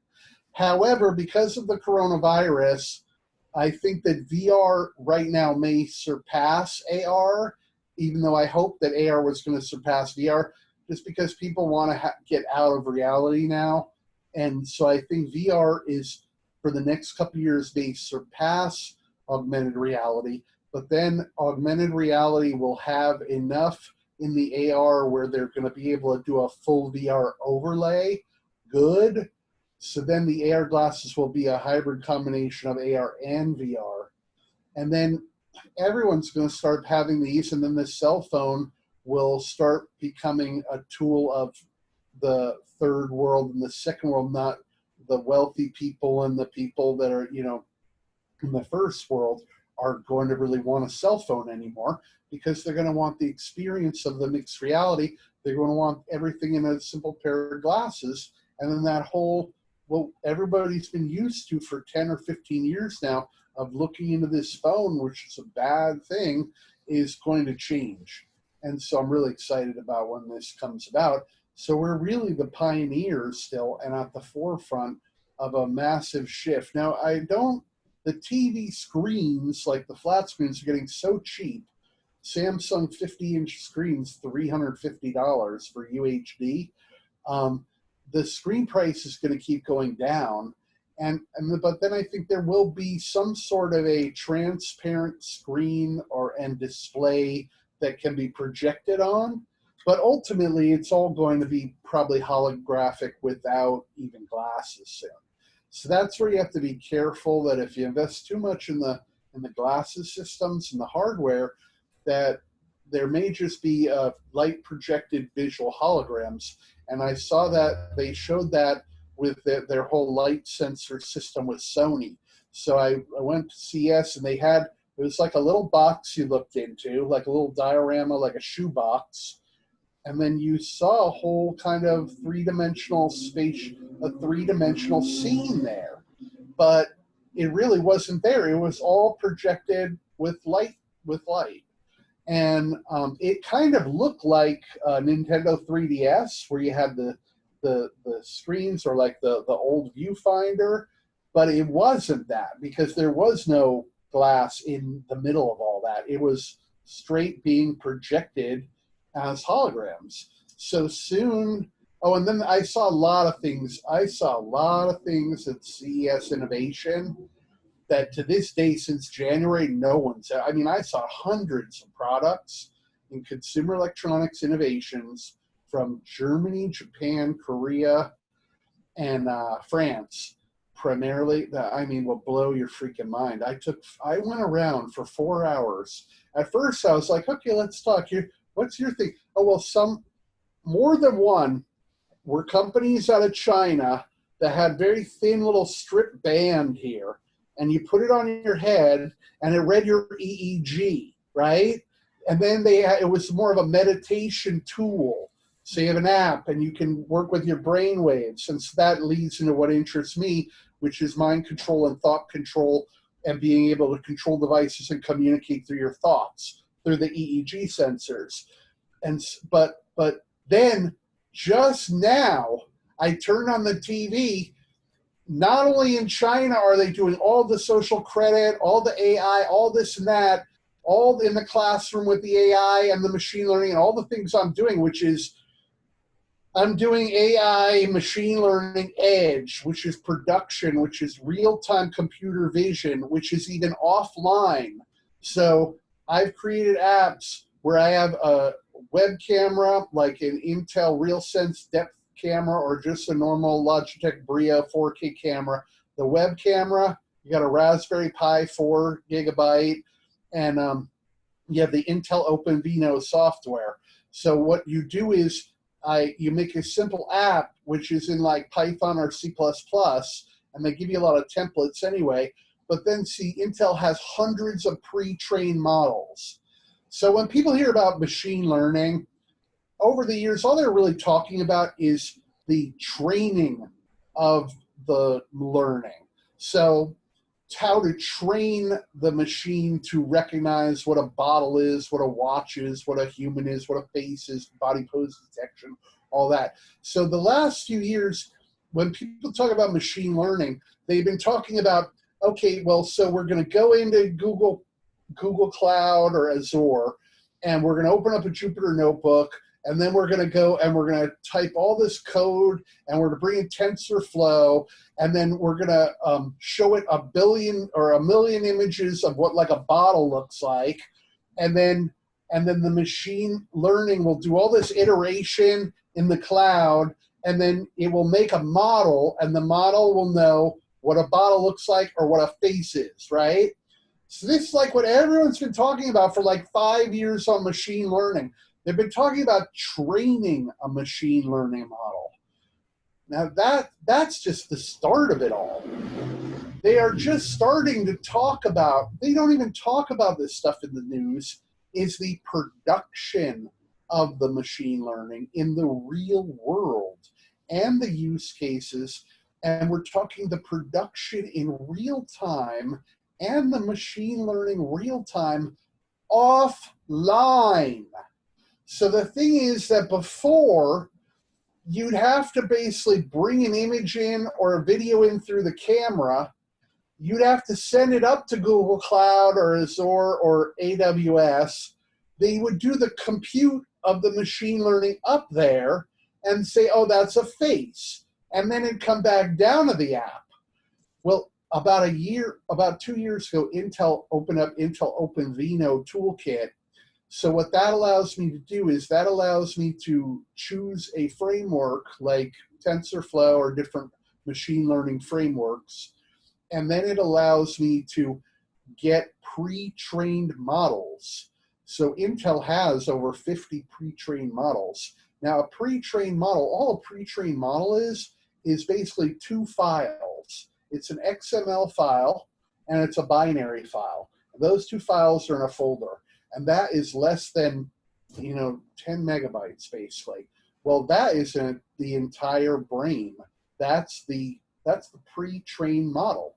So that's the model. So there are 50 models that Intel just gives me. They give me a model that will detect your eye gaze. They'll give me a model that will detect your head pose, because somebody has gone and spent all this compute time training a model to recognize what a body pose estimation is in computer vision.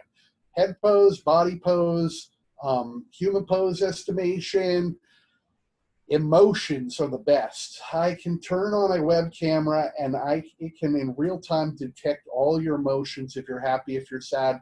It can do so many things. So I've got 100 pre-trained models.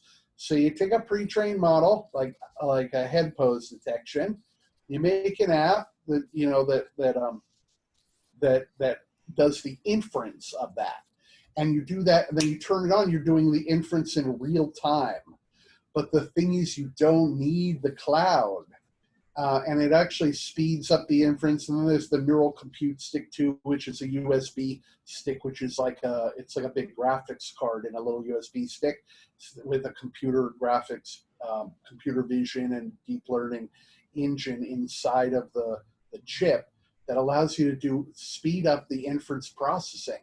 So what that means is that I can make a system, like bring it down to Venice Beach or in Starbucks, and everyone walks through the door, and then it'll count everyone. It'll tell if they're a man or a woman. It'll tell them what their emotions are, if they're happy or sad. It'll tell them their head pose, their body pose, all sorts of different things. But the thing is, it does it in real time, and it does it right there on the device. It doesn't need to bring it up to the cloud to be processed, your photo of your face to be detected, go up in the cloud to be processed to machine learning, and then back down. So that they're big security issues of the machine learning where they're taking your face, but then your face is going up to the internet, up to like Google Cloud, and then Google Cloud is processing that to determine and do the inference of what it's doing to detect if it's a face or an object or this or that, and then it's going back down into the app, and that's huge privacy issues there. So the great thing about Intel and Intel OpenVINO is that this can even work offline because you already have pre-trained models. So you're deploying these pre-trained models on FPGAs or small little systems or a Raspberry Pi or a laptop with a camera that has all the computer vision that can bring in the real-time computer vision and then do the accelerated inference and then give you the result or the prediction or the output or what the object is with the percentage of the accuracy. And it does that. It does not even need the internet to do that. So right now, in December, I started this Intel AI. I got a scholarship for the Intel AI Machine Learning Edge Scholarship, which was Udacity. I finished the whole thing the day before it even started. It's like an 11-hour course. But then I was in a Slack chat till March for 3 months because they wanted us to help people learn and be able to pass it all. And so I helped people for 3 months doing that online. And there are 3,000 people in that.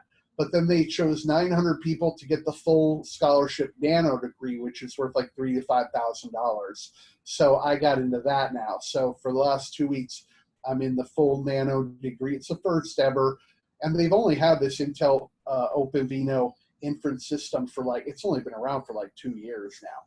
So this is just rolling out this inference on the edge with machine learning with pre-trained models in production, the real world scenarios and use cases and the real world computer vision, real-time inferencing and the prediction and the inferencing of the objects and then spitting out the output even offline. So machine learning is just really going to develop rapidly, and people are going to start to understand that machine learning is going to be used much more now. So I'm working with Intel, and I put up on Intel. So I have I'm working on getting a FLIR camera, which is a thermal camera.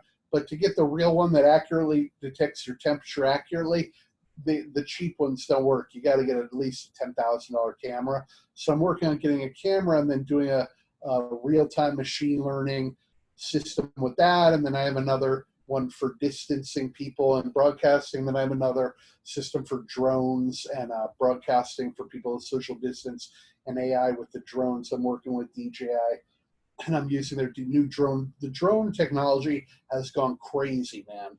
They have the new, if you want to get a drone, I just got from DJI, the Mavic Mini is $400 with one battery, and it's $500 with 3 30-minute batteries. So I get the $500 one.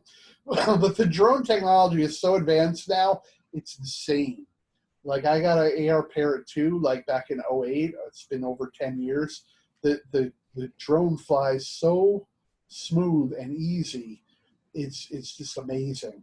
And the drone technology and the AI technology, and the mixed reality, this is all just going to be growing and growing and growing. I'm very excited about it, especially the drone technology is going to be incredible. And the machine learning edge, where it's just real-time production. So soon, very soon, all the retailers, all the supermarkets, all the retailers, all the schools, any businesses you go on, it's going to kind of be like the Tom Cruise movie, The Minority Report, because the artificial intelligence will have the computer vision and it will all be on the edge systems in the stores.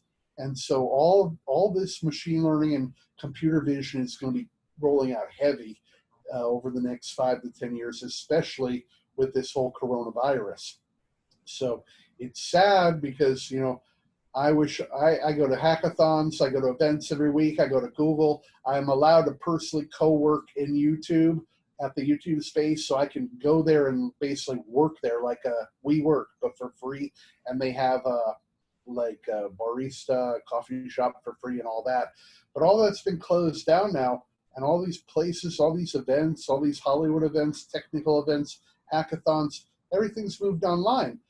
And it seems as though the new normal is going to be ramping up for a long time. So it very well may be that there will be no real congregation of people till even mid-2021, even maybe a whole year before groups of people are really congregating. And it does seem as though there's going to be a second wave, very bad, because you just have to look at the other countries like China and Italy, France, and the people that have already experienced the first wave and are now experiencing a second wave. So it's, as much as I don't like being at home, sheltered at home, and no one's out at the beach. So I'm right here, live at the beach in Venice, so I can walk around the block, but you really aren't supposed to be on the beach itself. And the lifeguards and the cops and the ATVs will tell you not to be on the beach or walk through the ocean and back, or just even be on the beach. But you can walk around the block and be on the boardwalk at least. But because people have been staying at home for 2 months, there's virtually only the local people that live here on the beach are really the only people that are here now. And the summer, it's getting very hot right now, almost 90 degrees today probably. And so a lot of people want to start coming to the beach, but they've closed all, they still have all the parking lots. The beach is closed. So you can't just come to the beach and like park at a lot or park at a paid lot. You have to park blocks away from the beach. Mm-hmm. So the virus, it's changed so much now. And it's sad because I'm a real social person. I like to go to a lot of events. Totally understand. Now you have to move to this virtual. So I really need, like Ben said, we need to put together augmented and especially mixed, especially VR. I need to put together a list of all the VR events that are coming up for the rest of the year. And if you need an Oculus or if you need a Vive, and how people can connect, because trade shows, conferences, networking, and socializing is going to get very big by the end of the year, and Oculus is already sold out. I predict a lot of things that come true. I knew once we got to mid-February, I was like, oh my God, I better get a damn Oculus Quest now. I don't even want one. I got to get this now because it's going to get sold out. And unfortunately, we become like black market Russia, even a couple of years ago, where you want to buy a Nintendo, it's all sold out. You got to spend $1,000 for it on eBay. It's a black market. And so it's the same thing. The Oculus is a black market right now. If you want to buy an Oculus Quest, it's $800 or $900 on Amazon. It's used. You can't even really buy an Oculus Quest. Now, of course, they're going to come out with more, and then they just announced the new one. So you might just want to wait for the new one. But I think VR is going to grow. It was slow growth, and it's going to grow really exponential. So now it's a great time. VR development in Unity and Unreal Engine and photorealistic, and AR in Unity right now, and especially Unreal. So thanks so much for having me. I hope I gave a lot of insight to a lot of people. And the best place to be for anything is LinkedIn right now. You want to connect to 30,000 people, like-minded people, one at a time on LinkedIn. You want to keep it cool and not give them some hard sell with 10-page email off the bat introduction. And I mean, you could be closing 6-figure, 7-figure deals. I mean, within 2-3 emails, you know, make deals on LinkedIn. It's the best place to be, make the money, meet great like-minded people. So you want to be on LinkedIn. So definitely connect to me on LinkedIn before I hit my 30,000, because by the next couple of months, I might hit the 30,000. Then you have to start deleting people and having them really get choosy, right? But I just can't thank you enough, Dominic, because Dom, I just want to tell everyone, if you don't know who Dom is, you know, they probably do here, but because we're going to show this around. So Dom Wu is a very great leader in our communities. And so I'm very thankful we have this wonderful leader and exceptional talent in user interface and user design. She's worked with great companies in LA that have done very successful, you know, multi-million-dollar campaigns because of her incredible design, trained user interface and designer. And then I brought you to the Capitol Records Hackathon. Because I told her, I said, oh, you want to go, start moving, blah, blah, blah, blah. I didn't go to the Capitol Records Hackathon because Bose is going to have the Bose glasses. Yeah, I got one. And there you go. She won the Bose glasses at the hackathon because of me. Because she had it was really funny. She did like Mario Brothers with audio reality. It was an incredible project. They love that thing. And Capitol Records has a hackathon every year. I love Capitol Records, Universal Music, and Ching Ching is running that whole thing. And she brings in some heavy hitters and Consensus, blockchain, and all sorts of incredible companies have come in to participate in that. So I would definitely make sure to connect with Dom. And she also has an incredible group, a big XR group, and a meetup. And so this is an incredible opportunity for me and others to be able to be a part of your XR group and to be able to, you know, bring all this great future technology and development and insight to the world. So thanks so much, Dom. Yeah, thank you, though. Thank you for being the speaker and share all your expertise, and everyone learn from you. Yeah, for me, it just kind of flows. Like, I love to talk, but and it just flows down like from source or whatever. But I know I see a lot, and I have a lot of wisdom, and I know I have a lot of intelligence, and I am always looking for great intel and new intel, and new products and new solutions and new resources and new people. And so now's a great time. You know, we have to keep positive and push past the virus. And now's a great time to connect, collaborate, and make money, learn from other people, sell, help people, and make solutions. Cool. So thanks a lot. Yeah, thank you so much. Okay, so Thank you. Thank you. Guys. Yeah, still be here. Have a great week. Go over to LinkedIn now. I'm going to LinkedIn right now because I got like 100 people sending me an email I got to connect to. Yes. Take care, guys. Thanks so much. Bye-bye. Bye-bye, though. Bye-bye. Thank you.